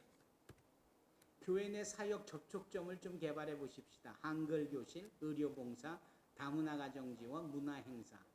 한국인 사역자와 외국인 사역자의 조합 뭐 이런. 진변자매는 아마도 MMTS를 마치고 나무 아래 교회에서 훌륭한 이주민 선교를 담당하는 인적 자원이 될 것이고, 우리는 진변자매님을 사이드에서 대단히 어시스트를 하면서 이 이주민 유학생 선교에 대해서, 그리고 주류를 유학생 중에서 가장 많은 나라가 어딜까요? 중국. 두 번째로 많은 나라가 베트남이죠. 예. 이런 점에 있어서 이렇게 특화되어져 가는 사역을 좀 펼쳐볼 필요가 있겠다 싶습니다. 그리고 7번 교회 밖에 사역 접촉점도 개발할 필요가 있는데, 제가 보니까 우리 나무 아래 교회는 그럴 필요는 없을 것 같아요. 네. 간접 사역에도 이런 식의 참여가 있고 전문가를 양성하는데 나무 아래 교회는 이 구본의 역할을 잘 감당할 수 있을 것 같다는 생각이 들고요. 해외 선교 나가 계신 분들과의 연계점. 지금 해외 선교가 많이 어려움을 가지고 있습니다. 뭐 코로나 때문에 어려운 건 너무나도 당연한 거고, 코로나 때문에 도미노처럼 영향이 있는 것이 경제적인 어려움. 그래서 선교사님들이 현지에서 머물 수 있는 여건이 못 돼서 자꾸 귀국을 하죠. 또 중국 같은 데서는 이렇게 킥아웃 되어지는 분, 추방되어지는 분들이 많아지시면서 많은 이렇게 어려움들을 호소하시는데, 또 와 보니까 당신들이 그렇게 어려움 속에 헌신했던 대상자들이 한국 사회에 이렇게 가까운 곳에 있었다라는 사실을 새삼 알게 되면서 이젠 어웨이 경기로서 늘 불합리하고 불리한 입장에 있었던 선교사님들이 홈 경기를 하면서 대단히 역할을 잘 감당할 수 있게 되어지는 거죠. 이런 부분에 있어서 아주 효과가 있습니다. 혹시 말씀 중에 질문이 있으시면 그때 말씀을 좀 해주시기 바랍니다. 제가 한 30년 동안 이 사역을 하면서 그 경험치를 담아낸 것입니다. 아크로늄이라고 해서 그 단어의 첫 이니셜을 모아서 한 단어를 만들어서 이해를 증진하는 것. 이 아크로늄 논법으로 얘기하자면 faith 원리입니다. 믿음이라는 원리. FAITH. 그래서 알파벳이 5개 아닙니까? 이 5개 중에 F가 기초면서 처음인데 가장 중요합니다. 이게 프렌드십으로서 이주민들, 유학생들과 친구가 되어지는 겁니다. 친구는 하루아침에 이루어지지 않습니다. 친구는 꾸준한, 지속적인, 적극적인, 그리고 찾아가 만나주고 하는 겁니다. 그렇잖아요? 그들의 친구가 되어지면 마음을 열게 되어 있습니다. 이해가 가시죠? 예. 제가 진변자매님을 처음 봤다고 생각을 하십시다. 버스 정류장 앞에 섰는데 옆에 서가지고 오늘 날씨가 참 좋으네요. 맑고 좋으네요. 그럼 진변 성교사님 뭐라 그래요? 이 친구가 수작을 거네. 이렇게 생각할 겁니다. 예. 그렇지만 저는 그렇게 말할 수 있죠. 왜? 사실적인 거니까. 지금 날씨 좋은 건 똑같은 사실 아닙니까? 이 사실 앞에 이제 제가 이모셔널하게 제 감정을 거기다 얹혀 보십시다. 이럴 때는 사랑하는 분들하고 이렇게 피크닉 같은 거 가면 참 좋은데.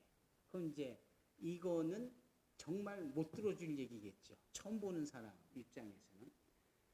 그런데 제가 그런 마음의 감정을 이렇게 내놓을 수 있을 정도라면은 어느 정도 서로 지인으로서의 관계가 성립이 될 때 이런 말을 할 수 있는 거 아닙니까? 사실적인 팩트에서 소위 필링이라는 단계로 이렇게 넘어가는 것. 그러면서 한 가지 더, 저는 사실 그런데 그럴 수 없습니다. 제 사랑하는 자가 떠났습니다. 이렇게 고통스러운 얘기를, 아픔을 얘기한다. 이 이야기는 아무한테나 얘기 못 하잖아요. 처음 보는 사람한테 어떻게 그런 얘기를 합니까? 또 좀 안다고 어떻게 내 내면에 있는 아픔을 얘기하겠어요. 적어도 친구가 돼야 이 고통을 얘기하는 거죠.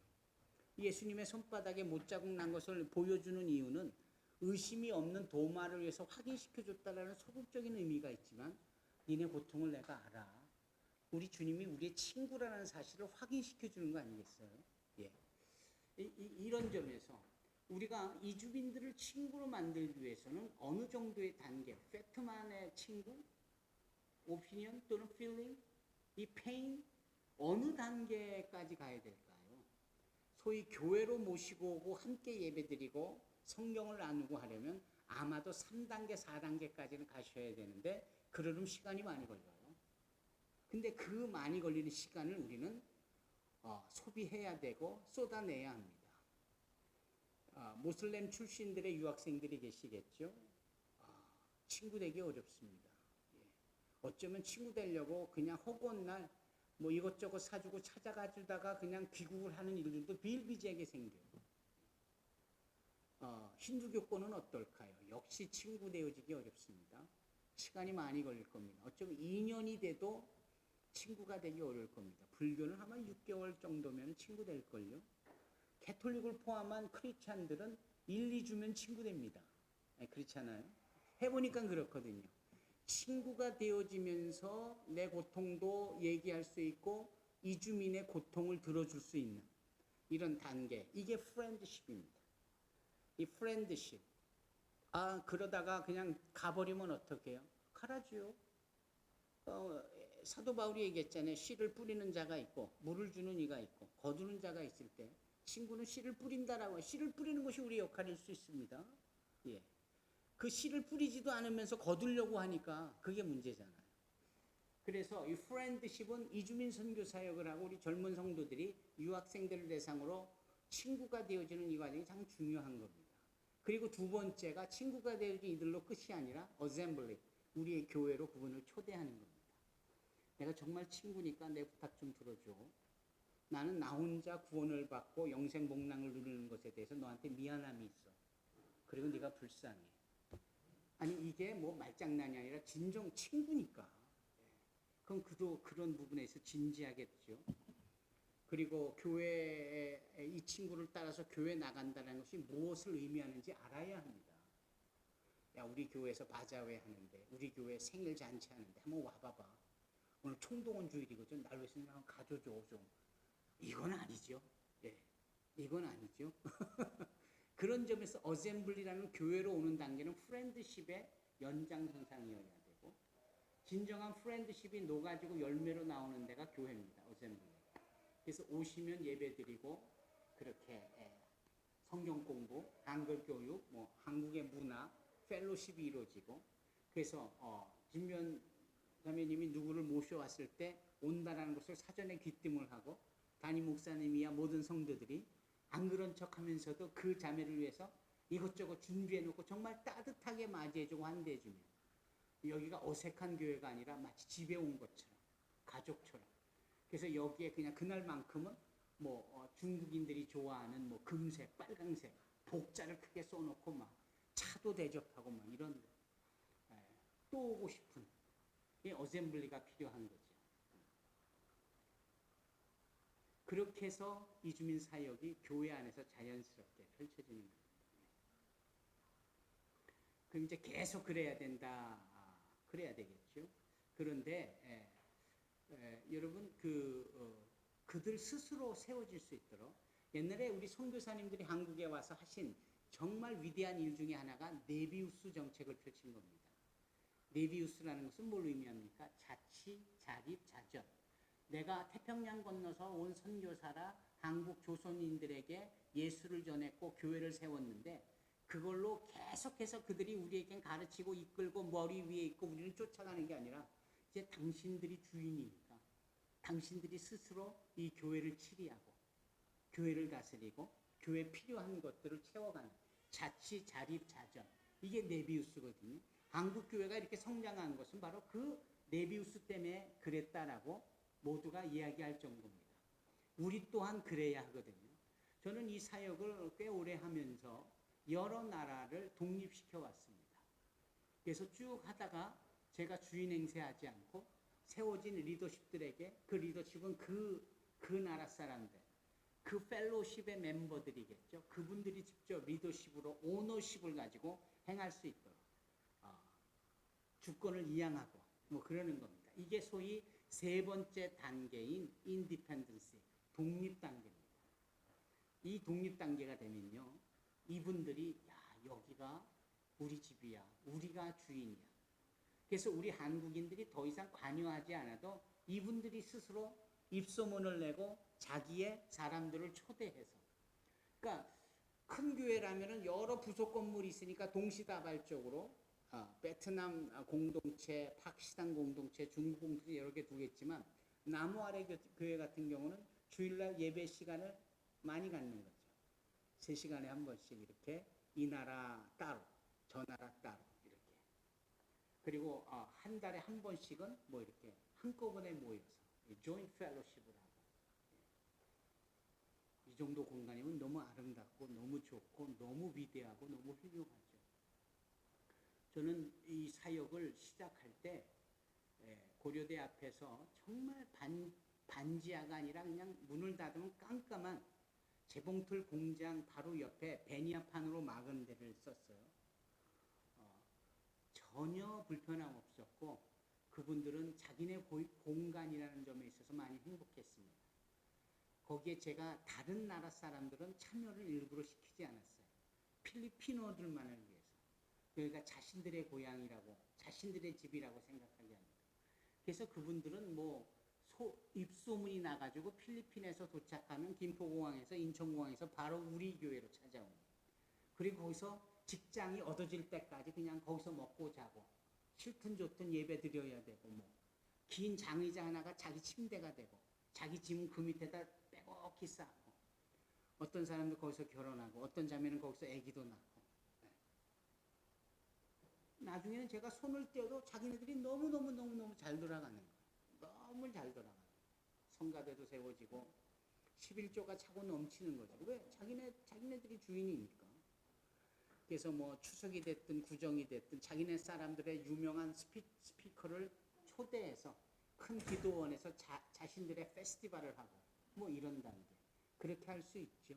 자그마한 교회가. 네. 저는 그래서 너무 잘하니까 니들끼리 해라. 지금 가도 너무 잘하고 있고 지금 가면은 저를 알아보는 사람이 한 명도 없어요. 그래도 저는 행복하죠. 예. 그런 나라가 한 군데가 아닙니다. 그래서 저는 저희 안양에서 이 교회를 할 때 교회 자리를 알아보기 위해서 아예 날짜는 정해놓고 저희 아버지 34평짜리 조그만 아파트 거실을 이용했어요. 이게 본론입니다. 34평짜리 거실이니까 거실이 얼마나 옹색하겠어요. 접는 의자 갖다 놓고 그렇게. 근데 예배를 제가 7번을 드렸어요. 주일날. 2시간 텀으로. 그래서 서아프리카의 나이지리아, 가나 이런 데는 거의 뭐 구별점이 없어 보이지만 저는 구별을 했어요. 베트남과 캄보디아를 구별을 했어요. 왜? 역사적으로 서로 아픔이 있고 상처가 있기 때문에. 미국 사람들이 우리를 일본 사람과 동등하게 여겨가지고 그냥 한 공간에 때려 실어놓고 막 이렇게 하면은 우리가 웃기는 하겠지만 속으로 마음이 평안하겠어요? 이런 거죠. 이렇게 잘 나누면서. 그래서 1시간 예배 드리고 1시간 친교할 때 저는 다른 나라 사람들을 데려오고 이 친구들은 이제 가면 7번을 예배를 그렇게 드렸다니까요. 예. 근데 그들이 좋아했어요. 왜? 와보면 자기네 공간이고 자기네 프로그램이고 자기네들의 음식이 있으니까. 이게 중요한 거거든요. 이게 인디펜던스. 저절로 가요. 예. 나무 아래 교회도 그렇게 되어졌으면 좋겠어요. 아마 그렇게 될 겁니다. 그럼요. 그래도 뭐 선교가 연합을 해야 되고 한 나라가 돼서 이렇게. 네, 집사님 맞습니다. 요한계시록 7장에 보면은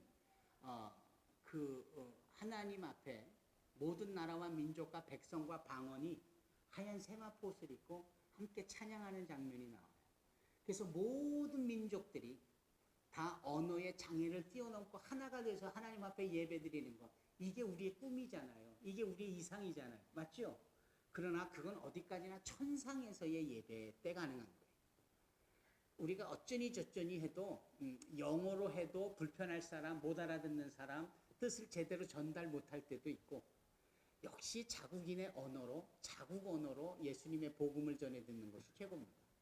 자국인의 사역자가 말씀을 전해주는 게 최고입니다. 안 그렇겠어요? 네. 이것을 현실적으로 이해하자라는 거죠. 그날 저 하늘나라에서 함께 천상의 예배를 드릴 때 모든 나라 민족과 백성과 방언들이 함께 모여지기를 꿈꾸며 여기에서 우리가 준비해가는 거죠. 이런 점에 있어서 프렌드십이 중요하고 어셈블리가 중요하고 인디펜던스가 중요한 거예요. 최고죠. 지금 우리나라에는 이 단계까지 온 나라들이 많습니다. 이상하 목사님께서 다녀오셨다는 대청교회조차도 그렇게 하고 있습니다. 그렇게 하는 것은 제가 귀띔을 해줬고 해보니까 그 말이 맞아서 그런 일들이 참 많거든요. 그럼 끝이냐? 아니요. 선교에 있어서의 중요한 것 중에 하나는 reproductive, 재생산입니다. 선교학자인 맥가브란도 그런 얘기를 했지만 선교는 항상 재생산이 일어나야 돼요. 아버지 아들과 성령의 이름으로 세례를 주었다. 이 부분으로 주님께서 분부한 모든 것을 가르쳐 지키게 한다. 이런 부분이 초대교회가 세워지는 하나님의 명령, 주님의 말씀인 대위임령이 있는데 이걸 사도들이 행하면서 또 다른 크리스찬들이 생겨나고 또 다른 크리스찬 세대를 넘어서 2000년이 되어지고 우리가 지금 그 주자잖아요. 그럼 우리로 끝이 아니라 우리의 다음 세대들, 그 다음 세대들 계속해서 선교의 대위임령에 대한 성취가 있어져야 하는 거죠. 맞죠? 그러려면 이주민 선교도 어떻게 해야 합니까? 재생산이 일어나야 하는 거예요. 그래서 많고 많은 중국 유학생 중에 이상하 목사님이 딱 진변 자매님을 딱 발견하고 기도하고 이렇게 사역에 격려와 도전을 주고 이게 재생산이거든요. 그럼 진변 자매님은 이 부분을 남아래 교회에서 대전 지역에 있는 중국 유학생들을 대상으로 또 주님의 제자도 만들어내고 친구도 만들어내고 이런 일들이 또 재생산이죠. 이런 일들을 하려면 소위 역파송이라는 단계가 필요합니다. 역파송이라는 단계. 아까 그 두바이 건에 그 엠마 아줌마 정말 돈 벌러 온 수더분한 아줌마예요. 필리핀 아줌마. 어떻게 말도 많고 그냥 아줌마예요. 저보다 말이 더 많아서 제가 가면 한 7마디를 듣고 3마디 겨우 하고 올 정도. 근데 그분이 돈 벌러 왔지만 그분이 이런 말을 해. 필리핀 안 가. 한국 너무너무 좋아. 필리핀 너무 더워. 한국 너무 시원해. 돈 많이 벌 수 있어. 뭐 이렇게 초기에. 그러면서 점점 예배 드리고 리더로 세워지고 신학도 하고 선교의 열정이 있으니까 그동안 벌어놓은 돈이면 충분한 거죠. 그래서 집안에 있는 고향에 있는 가족들한테 할 거 다 한 거죠. 집도 사놓고 뭐도 다 해놓고 나머지는 주님의 은혜 가운데 모든 것에 이제 자기가 은혜를 갚아야 하는 선교사가 돼서 두바이로 가서 세상에 그런 일을 한다니까요. 스쿠터만 타는데도 어마어마한 일을 하잖아요. 이렇게 하는 일들이 리버스 앤업 역파송입니다. 가봉, 베냉, 토고, 불어권을 쓰는 서아프리카이거든요. 거기에 운전을 하고 있었던 사무엘 코조 쿤순이라는 친구가 있어요. 사무엘 코조 쿤순 택시 운전을 해요. 그래가지고 뭐 베냉, 토고를 막 국경을 왔다 갔다 하면서 거긴 그러니까 그래서 한 달에 벌어들이는 일이 고작 8만 원. 물론 이게 20년 전 얘기니까 8만 원. 8만 원으로 12명의 가족들이 먹고 살아야 하는데 얼마나 힘들겠어요. 근데 한국에 와서 근로자로 노동자로 일을 하면서 돈을 벌고 집도 사고 다 아이들 교육시키고 그리고 우리 위디 선교회에 와서 이제 예배드리다가 주님을 인격적으로 만나고 그러면서 신학도 하게 되고 선교사가 되어져서 국내 지부의 가나 사역자로서의 역할을 하게 된 거예요. 지금은 그분이 미국 미네소타주의 제1감리교회 부목사로 가 있어요. 가나 출신의 정말 별것 아닐 수 있는 택시 운전사가 그냥 벌어먹기 위해서 가봉, 토고, 베냉을 그냥 왔다 갔다 하면서 8만 원 벌던 자가 한국에 와가지고 근로자를 하면서 주님의 은혜로 부자가 될 뿐 아니라 남은 인생을 하나님을 위해서 헌신하고 선교사가 되더니 이제는 가나로 돌아간 게 아니라 미국 미네소타에 가서 제일감리교회의 부목사가 되어졌다. 이게 역파송의 열매거든요. 물론 역파송이 모두가 다 100% 성공하는 것은 아닙니다. 저도 150여 명을 보냈지만 50명을 잃어버렸어요. 잃어버린 것은 보내고 지속적인 관리가 필요한데 그 당시에 무슨 SNS가 있겠어요. 뭐 전화가 있었겠어요. 그냥 보내면은 어떻게 연락 한번 하는 것이 뭐 이런 편지 정도 이런 거. 편지가 보통 이런 식의 편지입니다. 보고 싶은 문 목사님, 저는 지난주까지 열심히 자전거를 타고 케냐와 우간다와 탄자니아를 오가면서 일을 했습니다. 주일날 설교를 3번 했는데 한 번은 우간다에서, 한 번은 탄자니아에서, 한 번은 케냐에서 그 세 나라 국경이 이어지는 곳이 마침 그분의 사역지야. 그래서 자전거를 타고 요리 가면은 케냐, 저기로 가면 탄자니아, 저리로 가면 우간다. 예? 그래서 나무 밑에서 이렇게 교회는 없고 그냥 말씀을 전하면 이제 마을 주민들이 나서 말씀을 듣고 그러는 거예요. 근데 더 많은 사람들이 복음을 전해 들었으면 좋겠다고 생각을 했는데 다음 주가 된 게 그게 이제 편지를 쓰는 그 직전의 주가 됐는데 한꺼번에 70명이 늘었다는 거예요. 그래서 복음을 전했는데 얼마나 신나는지 몰랐다. 가로하고 그런데 그 대다수의 50명이 히히히 나무에 있는 원숭이들이었어요. 이렇게 딱. 이제 그게 저는 그 내용을 보면서 무척 살갑더라고요. 왜 뭐 그 누굽니까 프란시스 같은 분도 지나가다 말고 으르렁대는 늑대 보고 늑대 형제요. 아니 고작 나를 보고 으르렁거리면 나는 어떡하냐. 저기 갔더니 새들이 얼마나 지지배배 시끄러운 참새 자매들이요. 그 좋은 소리로 하나님을 찬양하지. 이렇게 수다 떠느냐고 시끄럽게 하냐고. 이렇게 말을 했다는 거 아닙니까? 그랬더니 참새가 그 소리를 듣더니 순식간에 하모니를 이루면서 하나님을 찬양하더라고. 기가 막히잖아요. 예. 저는 그렇게 생각합니다. 마가복음에 따르면 예수님께서 광야에서 들짐승과 함께 하셨더라. 그분의 구원의 계획은 사람의 죄로 인하여 신음하고 있는 짐승들까지도 회복과 화해와 위로를 주셨다라고 생각을 하거든요. 그러니까 여기 피터 오치eng이라는 목사님인데 그분이 그 자전거를 타고 우간다로 탄자니아로 케냐로 오고 가면서 그렇게 말씀을 전하는데 뭐 성전 지을 거니까 뭐 이런 거 없이 그냥 나무 밑에서 하는데 원숭이까지 와서 복음을 들으니 본인도 좋았다. 저도 참 좋더라고요. 네. 이런 재생산이 역선교로 인하여서 역파송으로 해서 있는 거. 나무 아래 교회에 왔던 사람들이 중국을 변화시키고 이곳에 온 많은 유학생들이 친한파를 넘어서 주님의 일꾼 되어서 각 나라에 지도력을 내놓을 수 있는 리더십이 된다면 이건 엄청난 일 아닙니까? 다니엘 한 사람이 바벨론에서 내놓은 영향력 그거 정말 대단한 것처럼 우리로 인한 이 유학생 선교가 그런 열매와 결실을 거둔다면 이건 정말 놀라운 일이겠죠. 제 말씀이 이해가 가십니까? 알지요. 느닷없이 피터 오치eng 목사가 보고 싶네요. 가슴도 짠하고. 그분이 갔다 왔다. 어느 날 그분이 연세도 꽤 돼요.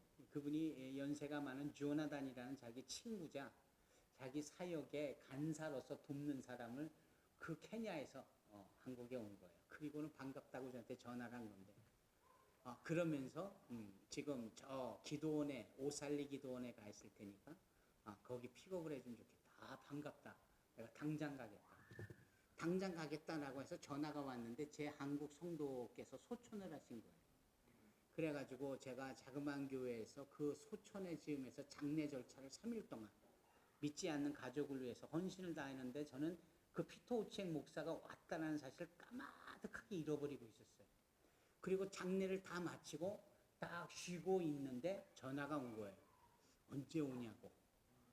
그래서 제가 3일이 지난 뒤에 전화가 한 번 오는 거예요. 언제 오냐고. 그래서 지금 간다고. 얼마나 제가 깜짝 놀라면서 차를 몰고 그 안양에서 오살리까지 달려갔는지. 도착하니까 밤이에요. 밤에 차를 대고 딱 가는데 저 앞에 하얀색 이빨 2개가 보이는 거예요. 그러니까 캄캄한 밤에 이 흑인 둘이서 날 기다리고 있는데 보이는 건 하얀 이빨밖에 없어. 그래서 내가 딱 갔더니 그 피터 우치행 목사가 그 조나단 간사 보고 나를 보면서 이렇게 얘기를 하는 거야. 거봐, 온다고 했잖아. 지금 갈게. 그리고 3일 뒤에 제가 온 거 아니에요? 근데 이분은 3일 동안 기다리면서 거봐, 온다고 했잖아. 저는 아프리카 영성을 위대하다고 여깁니다. 예. 야, 저런 분들이 그 적박한 아프리카에서 복음 사역을 할 때 우리가 선교학을 말하고 선교 전략을 말하고 어쩌고 저쩌고 이게 무슨 의미가 있는가? 야, 그런 분들하고 이주민 선교 사역을 통해서 같이 협력을 하면 그건 대단한 일이잖아요. 그런데도 조직 신학이라든지 이런 부분이 약하다 보니까 보내는 것만이 능사 아니에요. 이단들도 얼마나 많은지 몰라요. 박옥수라는 사람 아닙니까? 네. 이초석이라는 사람 아닙니까? 유광수라는 사람 들어보셨습니까? 다 비스무리한 이단이면서 사이비적 요소가 있는 이 사람들이 또 특징이 돈이 많아. 그래가지고 이 근로자로 온 이주민들을 거의 포섭을 해서 자기네들의 세계화의 네트워크를 구축하는데 이 사람들을 많이 활용을 하거든요. 그러니까 어설프게 복음을 알고 사역에 참여하는 사람들은 쉽게 이단이나 사이비에 빠질 수 있어요. 신천지에는 더하면 더했지 결코 덜하지 않을 겁니다. 이런 점에 있어서 우리는 이 이주민 사역을 우리에게 맡겨진 영역에서 반드시 잘 해야 되겠다 하는 점이죠. 네. 그러니까 30년 동안 이 사역을 하면서 저는 뭐든지 잘해왔느냐, 성공적인 것만이었느냐? 아니에요. 반면교사 삼아야 될 내용이 너무 많은 거예요. 그래서 나무아래 교회도 이 지역적인 것, 교회의 목회적인 방향과 그리고 선교관에 즈음하여서 또 있는 내용 그대로를 가지고 얼마나 이주민 선교의 유학생 선교를 잘 풀어내가느냐. 이런 부분이 끊임없이 셀프 스터디와 셀프 이밸루에이션이 있어야 하는 거죠. 하여튼요, 이렇게 역파송이 있는 이 부분을 저는 트랜스미션이라고 했는데, 집사님 트랜스미션이 정말 웃기는 단어죠. 그러니까 제가 T자를 살려내기 위해서 페이스에서 T자를 살리려고 T를 어떻게 하다가 트랜스미션, 이 선교의 전환, 선교의 바뀌어진 이런 차원으로 트랜스미션을 썼는데 정말 단어가 조악하다, 치졸하다. 그리고 나중에 차 고치러 갔다가 결정적으로 이 단어가 너무나 쓰면 안 되겠다. 이게 자동차의 그 부품 중에 하나더라고요. 트랜스미션이. 그래서 이걸 최근에 제가 바꿨어요. 트랜스포머로. 그 자동차가 바뀌어서 로봇가 되는 그 영화 있잖아요. 돈 벌러 왔는데 선교사가 됐다. 공부하러 왔는데 선교사가 됐다. 이게 트랜스포머가 좋겠다. 그래서 여기는 트랜스미션으로 되어 있지만 트랜스포머, T. 그래서 선교사를 많이 만들어 재장산을 이루어내고 이분들이 어디에 보내지고 어디에 체류하든지 그분들이 내놓는 선교적인 역량들을 우리가 하나로 다 만들어가는 거예요. 예. 이해가시죠? 네. 만들어감으로 네트워크를 구축하고 우리 교회가 그 일의 허브가 되는 거예요. 관문이 되는 거예요. 나무아래 교회가 그 부분의 허브, H가 되어지는 거, 관문이 되어져서 전 세계에 파송되어진 많은 재생산을 내놓는 선교사들과의 역할을 이렇게 해나갈 수 있도록. 어떻습니까? 페이스라는 단어가 이제 이해가 가시죠? 네. 혹시 질문이 있거나, 이건 저건 정말 들어줄 수 없겠다. 이런 거 있으십니까? 의견상 그럴 필요가 있지 않아요? 네. 우리나라에서 가장 먼저 세워진 교회가 소래교회입니다. 소래교회. 들어보셨어요? 소래교회? 소래가 어디 있습니까? 황해도에 있습니다. 황해도 소래에 누가 살고 있었느냐? 서상윤이라는 분이 살고 계셨어요.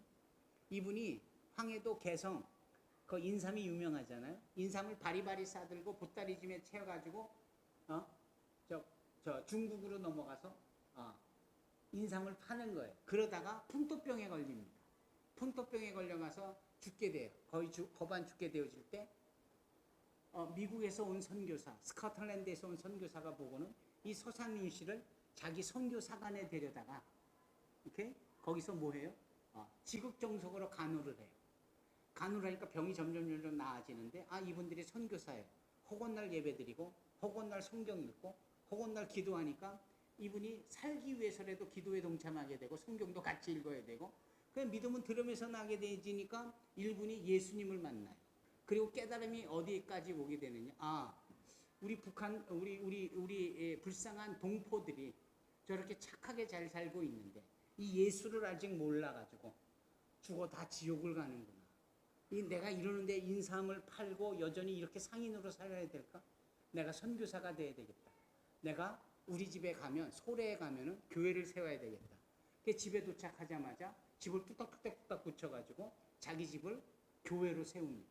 그리고 하나님 앞에 동원해요. 그게 한국에서 최초로 세워진 소래교회입니다.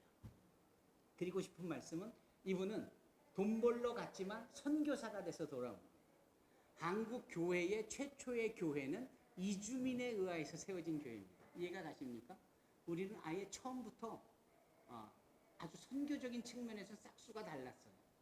정말 우리나라 기독교의 교회는 이주민 교회로부터 시작되어졌다라고 해도 과언이 아니죠. 네. 그리고 난 다음에 한참 있다가 언더우드 아펜젤러 같은 분이 한국에 오시고 깜짝 놀라는 거죠. 자기네들이 처음 한국에 온 줄 알았더니 한국에 이미 교회가 세워져 있어요. 그리고 그분이 누가복음을 번역해 놓고 어떻게 이런 일이 있을 수 있지? 이주민으로서 중국에 갔다가 선교사가 돼서 역파송에 들어온 결과가 있었기 때문에 그렇다는 거예요. 제가 말이 많아서 죄송합니다. 11시 58분인데 제가 10분만 더 하겠습니다. 마이크요. 예. 죄송합니다. 이 프렌드십, 지속적인 만남 이렇게 계속 길에서 만나고 찾아가 주는 겁니다. 저도 이렇게 자매들만 있는 방인데도 꾸준히 찾아가면 이렇게 문도 열어주고 저에게 대해서 뭐 이렇게 불편하게 여기지 않습니다. 그리고 이렇게 함께 예배를 드립니다. 그래서 나라별로 예배도 드리고 이렇죠. 지금 우리 친구들이 함께 글을 쓰고 있는 데가 저희 아버지 아까 말씀드린 우리 아버지 집 거실입니다. 이 친구들이 참 이때 제가 차를 티코를 탔습니다. 그 티코에 5명씩 태워오면은 차가 나라별로 나눠서 인디펜던스라는 국가별 독립 예배를 드리죠. 그들에게 주인 의식을 심어주기 위해서. 그리고 트랜스미션이 아니라 트랜스포머, 역파송을 하는 장면입니다. 그리고 보내지면은 그분들이 현지에 교회를 세우고 이렇게 함께 네트워크를 구축하죠. 요새 줌 때문에 한 달에 한 번씩 저희가 이렇게 흩어져 있는 우리 이주민 선교사들과 만나서 얼마나 감사한지 몰라요. 시간이 좀 지났지만 제가 이 부분에 대해서 함께 꼭 말씀을 드리고 싶습니다. 첫 번째, 우리 이 이주민 선교를 행할 때에 이러한 패턴이 있을 수 있겠다. 이런 타입이 있을 수 있겠다. 이주민들이 이미 모아져 있어요. 그 모아져 있는 이주민들이 나무 아래 교회와 이렇게 접촉을 하는 장면. 나무 아래가 어느 한 충북대학교, 대전대학교 이런 데에 가서 유학생들 동아리와 이렇게 접촉하는 내용. 그래서 그네들이 이렇게 교회에 초대되어져서 차도 마시고 이렇게 하는 이 아주 기초가 되어지는 내용이죠. 그러다가 아예 그들이 우리 교회 안에 회원이 되고 멤버가 되고, 그렇죠. 그런데 이렇게 하다 보니까 너무 좋아서 또 중국인들뿐만 아니라 베트남 유학생들도 있어요. 섞지 않고 두 그룹을 나눠주는 거예요. 그래서 이 교회 안에 이렇게 3그룹, 4그룹으로 나눌 수 있죠. 공간이 하나면 시간을 나눌 수 있지 않겠어요? 이런 것들. 그리고 꼭 우리 교회에 올 수 없는 형편이라면 우리가 가면 되죠. 그리고 그들이 있는 곳에 접촉점을 찾을 수 있도록 하는 이런 부분들. 그러니까 여러 가지 케이스가 있는 겁니다. 그리고 나무 아래 교회와 가까운 요 지역 교회가 함께 힘을 합해서 어느 전략적인 지역에 가가지고 그런 데에 가서 이주민 사역도 함께 할 수 있는 것.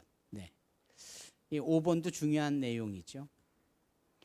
우리는 줘야 되고 그들은 받아야 되고 우리는 항상 그네들을 이끌어야 되고 아니 그들은 많지 않아도 그들 가운데도 크리스찬들이 계실 수 있고 그네들의 펠로우십이 있기 때문에 그분들과 우리가 서로 동등된 입장에서 동등된 입장으로 여길 수 있는 이런 패턴도 필요하겠다.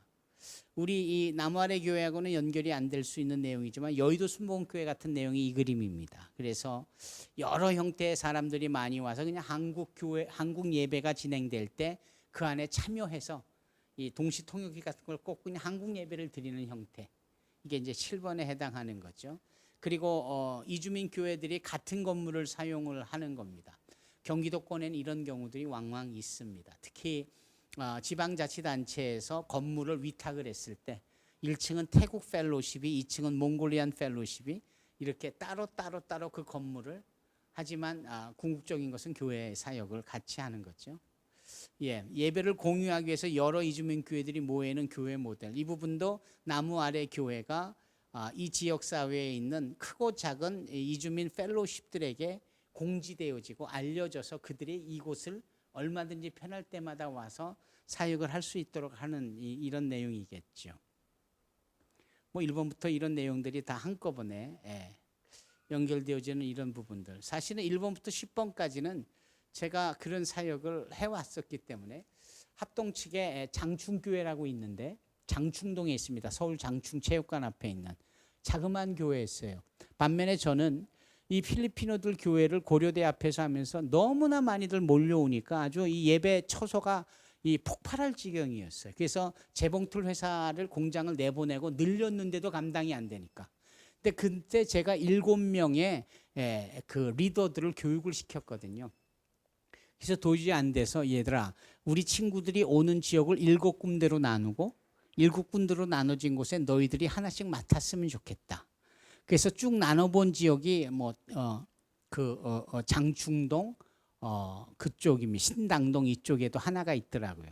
그래서 제가 문을 두들겨서 교회에다가 이 사역을 알리고 그러므로 주일 오후에 한국 성도들이 저녁 예배에 오시기 전에 비어진 시간, 공간에 우리 이주민들을 위해서 그 공간을 좀 내어주시면 알아서 예배 잘 드릴 겁니다. 그랬더니 뭐 이런 게 있어. 다 이런 식이에요. 반응이 그때는. 이해를 못했죠. 근데 장충교회는 그래요? 그럴 수도 있군요. 얼마든지 그렇게 하십시오. 그렇게 한 겁니다. 그래서 장충교회에서는 이렇게 한 거죠. 그래서 오후 3시에 장충동 신당동 일대의 필리피노들이 장충교회에 와서 접촉점을 가지고 예배를 드린 겁니다. 이게 1번이에요. 그런데 장충교회가 이렇게 보니까 야 이게 선교가 이게 멋진 선교구나.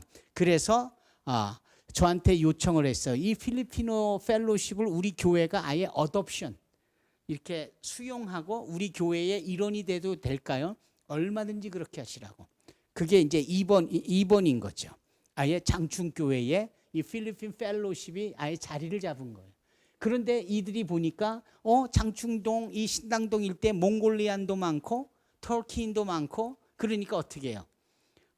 그들도 따로 다른 시간에 다른 공간으로 그들의 펠로십을 만든 거죠. 그게 이 모델이에요. 근사하죠? 지금 너무 잘하고 있죠. 그러니까 보니까 지금은 거의 장충체육관 크기만큼 교회를 성장시켜 놓았고 성전을 지어 놓더라고요. 하여튼 이주민들에 대한 부분은 하나님이 너무나 기뻐하시는 거잖아요. 성경에 보면은 고아, 과부, 객이 이주민인데 나그네인데 요 세 그룹은 하나님이 정말 끔찍하게 정말 관심을 많이 두고 계시는 분인데 우리 나무 아래 교회가 그중에 객에 대하여서 나그네들에 대해서 특별한 관심을 갖고 선교를 이끌어낼 수 있다면 하나님이 우리 나무 교회를 정말 소중하게 들어 사용하실 거예요. 더 많은 일꾼들을 보내주실 것이고. 제가 좀 두서없이 막 이렇게 저렇게 얘기를 해서 지금 시간이 됐는데 혹시 질문이나 코멘트를 좀 해주시면 어떠실까요? 예.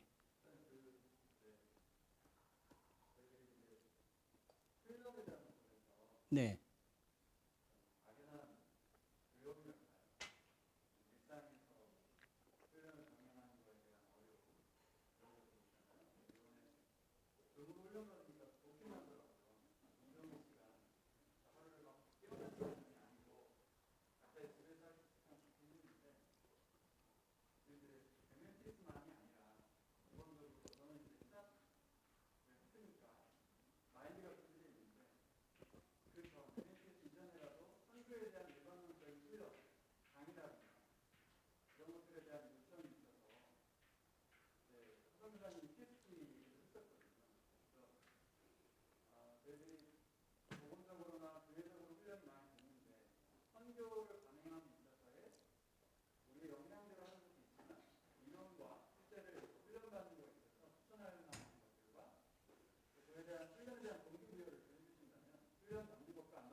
예, 그런 말이 있잖아요. 한참 울고 난 다음에 사모님, 한참 울고 난 다음에 누가 죽었어? 이렇게 얘기하잖아요. 그러니까 선교를 열심히 하는데 그 진정한 가치, 선교에 대한 진정한 의미 이런 것을 모르는 채 그렇게 열심만 내다보면은 이렇게 한참 울다가 누가 죽었냐고 본인 스스로가 말할 수도 있겠죠. 아마 목사님께서 그런 부분에서 아예 처음부터 분명한 인식과 또한 해야 되는 당위성, 이 거룩한 사명 이런 것들에 대하여서 주객관적으로 이해하여야 되고 갖추어야 되겠다. 그런 부분에 있어서 가장 중요한 것은 선교에 관련된 역시 교육 훈련이 아닐까. 그렇다면 그 교육 훈련에 대한 추천을 해주신다면 무엇이 좋을까? 뭐 이런 질문, 이런 코멘트이신 것 같아요.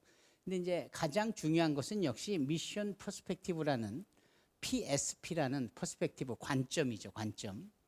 이 관점, 선교의 관점을 훈련하는, 교육하는 프로그램이에요.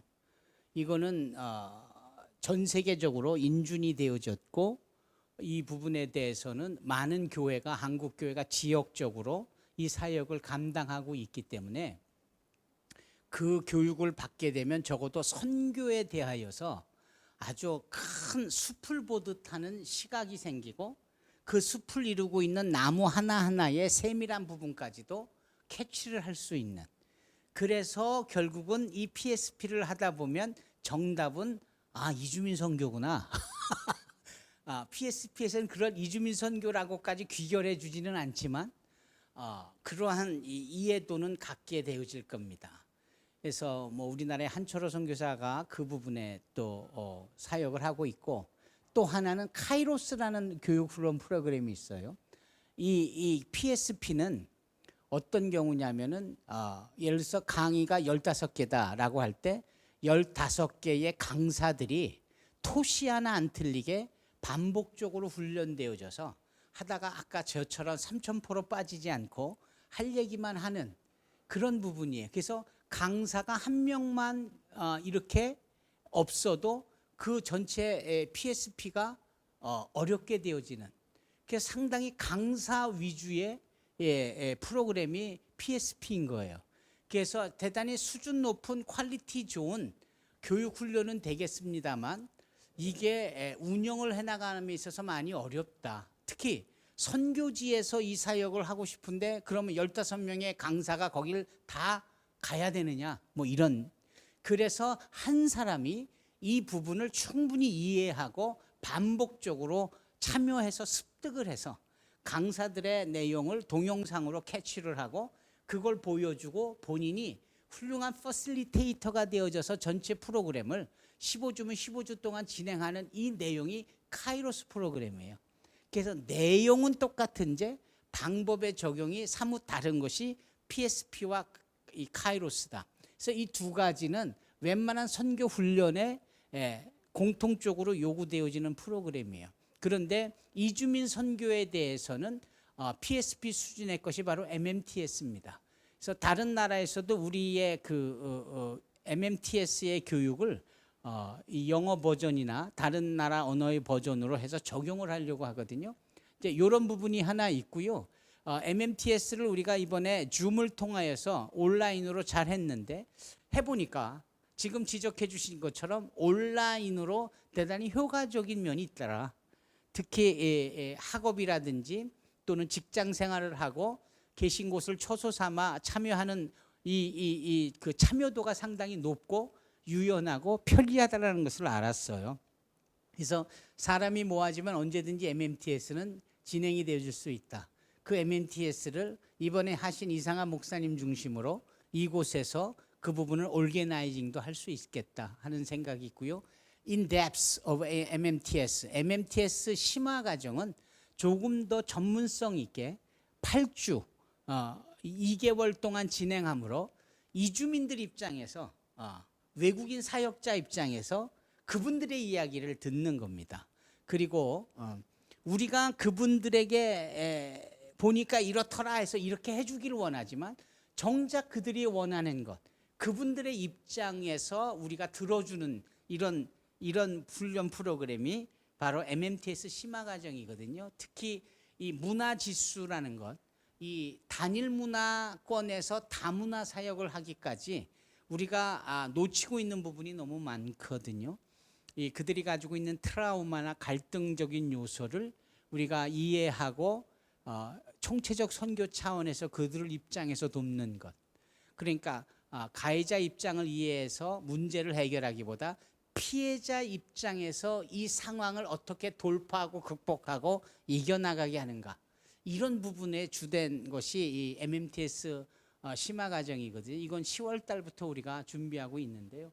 하여튼 그런 내용입니다. 그래서 제가 보기에는 리프렉션이 상당히 뜨겁고 집중력도 높으시고 이해도가 크신 것 같은데 여전히 목사님 입장에서는 더 많은 것이 필요하다라고 여겨지시는 것 같습니다. 하여튼 제가 드리고 싶은 드릴 수밖에 없는 내용은 그 정도인 것 같습니다. 예. 이번에 세 분의 그 MMTS 라이센스는 문화교류사하고도 연결이 되어지고 또 한국 KWMA나 로잔이나 여러 공신력 있는 해외 단체하고에서의 이주민 사역에 대한 전문가라는 부분으로 인준되어진 거기 때문에 마음껏 그 라이센스를 사용하셔도 좋습니다. 예.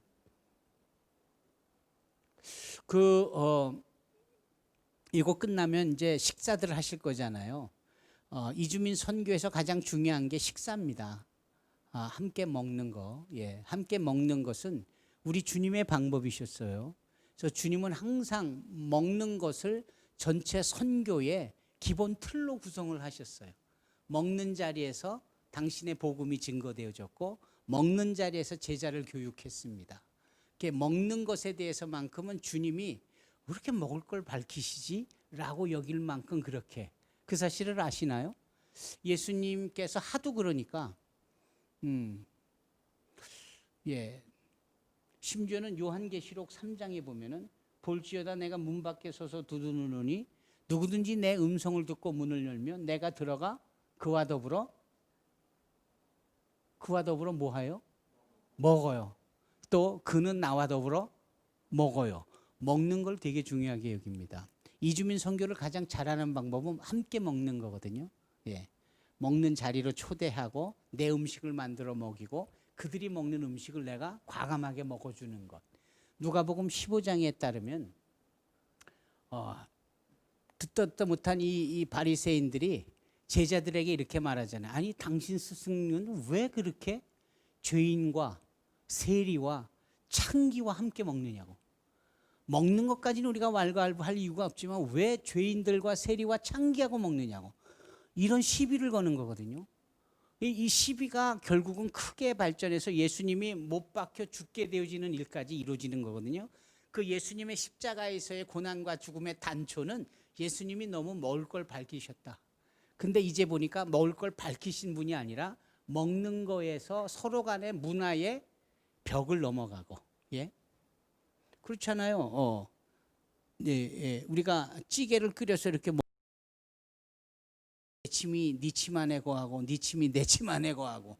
근데 유대인들의 음식이 이랬거든요. 음식이 그릇이 있으면 거기에 내 손이 들어가서 떡을 떼. 그리고 떡을 놔두면 다른 사람 손이 들어와서 그 떡을 뗀다고. 근데 창기에 손이 들어와서 떡을 떼가고 세리의 손이 들어와 떡을 떼가고 죄인들의 손이 들어와. 이걸 못 견뎌 하는 거거든요. 근데 예수님은 보란 듯이 그 음식을 먹음으로 인하여서 모든 사람들에게 복음을 전해주는 일을 하셨거든요. 이주민 선교의 환대라는 키워드 속에 먹을 것, 먹는 것 이 부분을 여기만큼 이렇게 먹을 것이 잘 준비되어 있는 곳도 많지 않은 것 같아요. 공간적인 부분으로. 조금 아까 이제 조금 있다가 함께 드실 거죠. 예. 예. 저는 좀 놔주십시오. 예. 우리 어머니, 우리 장모님이 기다리셔가지고 그래서 제가 다음에 꼭 제가 다시 와서 제가 그때 제가 식사를 대접하겠습니다. 예. 목사님이 오늘 꼭 함께 먹자고 하셔서 역시 나무교회는 먹는 교회구나. 먹는 교회가 건강한 교회고 주님의 교회고 선교적인 교회거든요. 예. 계속 드시기 바랍니다. 계속 함께 드시는 시간이 많아졌으면 좋겠습니다. 다른 말씀 코멘트 하시거나 질문하실 거 있으십니까?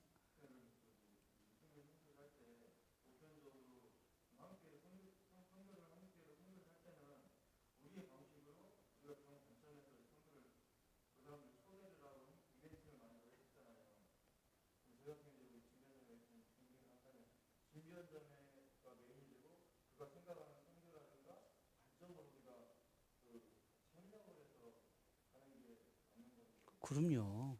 예. 그들 편에서 그들을 위해서 그 유명한 캐티스버그의 연설, 그들을 위한 그들을 위한 그들의 선교가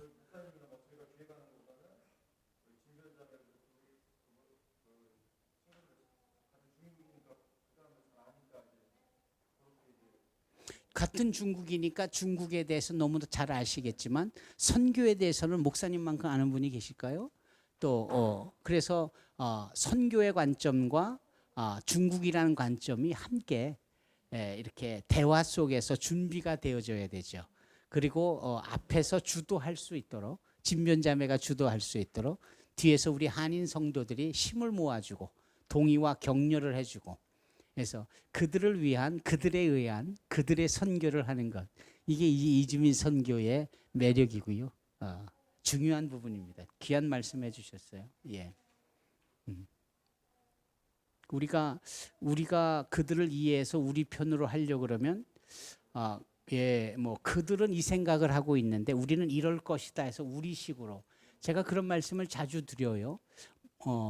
오강토야라는 몽골 자매님인데 한국 남편을 두고 결혼을 했고 남편이 목사님이고 본인도 신학을 해서 이제 전도사가 돼서 통합측 전도사님이 오강토야 그분이 오셔서 이주민들의 입장에서 힘들었거나 어색했거나 우리에게 좀 말씀해 주실 것이 있다면 뭘 말씀해 주시게요? 그랬더니 한국 성도님들은 늘 우리를 위해서 뭔가를 하겠다고 하시는데 정작 우리의 바람하고는 거리가 멀어요. 그래서 제가 당황해가지고 어떤 점에서 그렇습니까? 그랬더니 뭐 우리 이주민 주부들을 다 불러서 뭐 한국 음식을 만들게 하고 이런 것들에 대한 강좌를 하고 그러면은 우리는 한국인들은 그런 프로그램을 올게나이징을 하면서 이게 우리에게 필요할 거라고 생각을 하지만 우리는 그거 하기 너무 싫다고 그거 배우면서 마음속 한구석은 이렇게 생각한대요. 아니 결국 이거 배워서 한국 남편을 잘 걷어먹이라고 하는 것인가? 제가 그 부분에 있어서 생각이 많이 다를 수 있겠다. 우리가 선교의 열정을 내면 낼수록 오히려 거리가 먼 헛걸음, 헛방하는 일들이 많을 수 있겠다. 그래서 이번 심화 과정이 그런 거예요. 이주민 입장을 우리가 들어보고 그들을 이해하고 하는 이런 부분들에 그걸 위해서 우리가 어떻게 준비해야 되느냐 뭐 이런 건데 집사님 말씀을 잘해 주셨습니다. 감사합니다.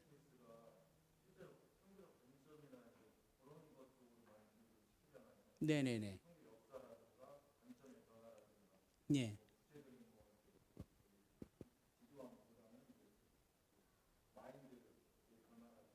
네네네. 네. MMTS는 이주민 선교가 무엇이냐? 또 MMTS는 이주민 선교를 어떻게 할 것이냐? 상당히 이제 기초면서도 핵심적인 것을 다루고 있어요. 그래서 MMTS 하나만 가지고도 이주민 선교를 충분히 소화해내실 수 있습니다. 더더군다나 선교 지향적이고 이렇게 약한 자들에게 마음을 두고 있는 나무 아래 교회라면 훨씬 더 그런 것이 용이하겠죠. 근데 더 전문적으로 가서 이 지역의 다른 지역 교회들에게도 선한 영향력을 끼치고 이런 선교에 동참케 하려는 소위 전문적인 인큐베이터가 되기 위해서는 이렇게 등급을 또 높인 심화 과정이라든지 이런 것들을 성도님들이 함께 해볼 필요는 있겠다라는 거죠. 네. 네. 네. 네, 네, 네. 네.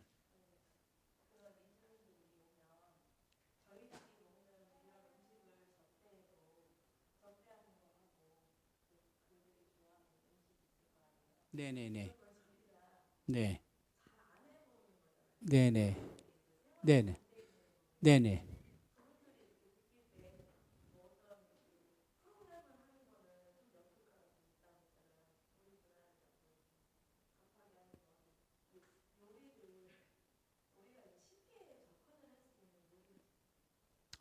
네, 그렇죠. 네, 그렇죠. 결국은 우리가 만나서 가지고 있는 접촉점, 그리고 공통 분모가 있다면 가정이에요, 가정. 부모님들, 형제 자매들. 그러니까 종교색을 넘어서 공통적으로 얘기가 될 수 있는 아젠다는 역시 가족 이야기예요. 그런 것처럼 가족 못지않게 음식에 대한 부분은 우리가 함께 늘 먹는 거라 음식으로 여는 대화, 음식으로 여는 관계에 있어서의 음식이 차지하는 기능적인 역할은 대단히 높죠. 그리고 그네들에게 뭔가를 하게 하기보다 우리가 준비해서 주는 뭐 그런 거죠. 우리가 해외에 나갔는데 한국의 김치에 대해서 익히 알고 있는 그분들이 우리가 봤을 때 도저히 김치가 아닌데도 자신은 김치라고 만들어서 우리 앞에 내놓을 때 그걸로 불편하거나 어색해할 사람은 하나도 없듯이 오히려 반갑고 그런 것처럼 우리가 사전 지식을 갖고 그네들을 위하여서 음식을 두 종류를 만들어내고 한국에 늘 그냥 전통적이고 우리가 먹는 거를 8개를 내놓는다면 너무 좋죠. 너무 좋죠. 결국은 그렇게 초대해서 환대하고 먹이는 일이 많아야 되겠고요. 거꾸로 나도 그들 집에 가서 아주 자그마한 분량이나 별거 아닐 수 있는 음식이라도 그 부분을 함께 먹어주는 것. 이게 보통 일이 아닌 거거든요. 제가 첨언해서 2분만 더 말씀드리면 제 사역의 비결이 그거였습니다. 특히 아프리칸들을. 이분들이 월요일부터 금요일, 토요일 오후까지 열심히 공장에서 일하고 나서 그들이 샤워를 하고 쉬면서 가장 즐거워하는 게 뭐냐면 음식이에요. 자기네들이 만드는 음식. 근데 후후라는 음식이 있어요. 후후. 후후는 우리나라 수제비 같은 건데 좀 다르죠. 이렇게 밀가루를 뜨거운 물을 넣어서 반죽을 하면서 익혀가면서 큰 덩어리를 만들어내요. 이렇게 덩어리를. 그 사이 한쪽에선 냄비에다가 꽁치 통조림이나 닭고기나 이런 것을 이렇게 넣어서 그거를 이렇게 짜작짜작하게 스튜를 만들어내요. 우리나라 치면 청국장과 같은 그걸 냄비를 요만한 걸 두고 반죽해 놓은 이만한 그 밀가루 반죽을 이렇게 딱 두고 동그랗게 앉아요. 동그랗게 앉아서 이렇게 떡을 떼가지고 그 냄비에 있는 그 스튜에다가 자기가 띈 이걸 손으로 쪼물락쪼물락 해서 동그랗게 만들어서 이 냄비에다 손을 집어넣고 그 안에서 쪼물락쪼물락 해서 양념이 그 밀가루에 들어가도록 해서 이렇게 꺼내가지고 자기 입에다 넣고 꿀꺽 삼키는 거예요. 이게 후후인데 보통 그렇게 못 드실걸요. 왜냐하면 대단히 비위생적인 것처럼 보이거든요. 검은 손이 반죽을 하고 그렇게 하고 띄어서 쪼물락쪼물락 대고 여기다 집어넣고 뺐는데 얘도 집어넣고 얘도 집어넣고 이제 내 차례야. 그게 이렇게 집에 가서 침도 다 묻은 손인데 또 들어가고 근데 저는 아무렇지 않았어요. 정말. 그리고 그렇게 맛있는 거예요. 그게. 그래서 토요일 오후만 되면 저는 이 공장 저 공장 가서 둘러앉은 친구들 틈에 가가지고 그거 먹어대는 게 제 일이었어요. 먹어대면 그 공장에서 보통 서너 명씩 새로운 성도들이 다음날 우리 교회를 오는 거예요. 자기를 찾아와주고 함께 먹어주는 이 부분에서 아주 마음에 따뜻함이 있었던 것 같아요. 그러니까 그런 것들이죠. 그런 것들. 뭔가 우리만 줄 수 있는 게 아니라 그들이 줄 수 있는 것들을. 그래서 저는 항상 명절이 되면 야 선물 줄까? 야 어디 여행지 놀러 갈까? 야 이게 대부분 100이면 99는 이렇게 해요. 근데 저는 이렇게 해요. 어떻게 하냐면 야 명절인데 연휴인데 니네도 그동안 돈 벌고 보너스도 받고 그랬지. 그럼 우리 고아원 가자. 우리 양로원 가자. 너희들보다도 더 어려운 부모 없는 아이들이 있어. 너희들의 그 부모님과 같은 분들이 자식 없는 채 있는데 너희들이 가서 좀 하루 섬기자. 빨래도 해드리고 음식도 해드리고. 그러니까 너희들도 한국에 와서 직업을 얻고 돈을 벌었으니 너희들도 좀 나눠봐. 지금 이 연휴가 그럴 때야. 저희는 그렇게 해서 지금도 그렇게 해요. 지금도. 그래서 돈 버는 아이들이 고아원에 있는 한국 어린이들에게 있는 동안만큼이라도 자기 월급에서 5%뭐 이렇게 정한 만큼 이렇게 용돈도 주고 부모님들에게도 줘요. 그런데 하나도 불편해하는 사람이 없어요. 안 시키고 그렇게 제안을 안 하니까 못하고 안 할 뿐이지 데려다가 먹이고 선물 앵겨주고 뭐 이러는 데 익숙해서 얘네들은 늘 받는 데에 뭐가 준비가 된 것처럼 여기지만 그렇지 않거든요. 그래서 리더십이 어떻게 이해하고 어떻게 적용하고 어떻게 이끄느냐에 따라서 그 펠로십이 사역이 대단히 의미 있게 발전할 수 있다라고 봅니다. 아, 예. 네. 그러네요. 여기 교회 너무 좋습니다. 예. 제가 어디 가는 일이 많거든요. 물론 올해는 해외를 통 못 나가고 있지만 국내에서도 여기저기 많이 다니는데 제가 이렇게 임프레션이 되어진 곳에 대해서는 항상 제가 나누거든요. 그래서 제가 아마 나무교회에 대해서는 많은 곳에 가서 갈 때마다 이렇게 나누게 될 것 같아요. 그리고 다음에 대전이 멀지 않은 곳이고 제 처남 부부도 여기서 살고 있고 그래서 자주 뭐 부르시지 않아도 이렇게 차 한잔 마시러 오고 그렇게 하겠습니다. 예, 네, 감사합니다. 네.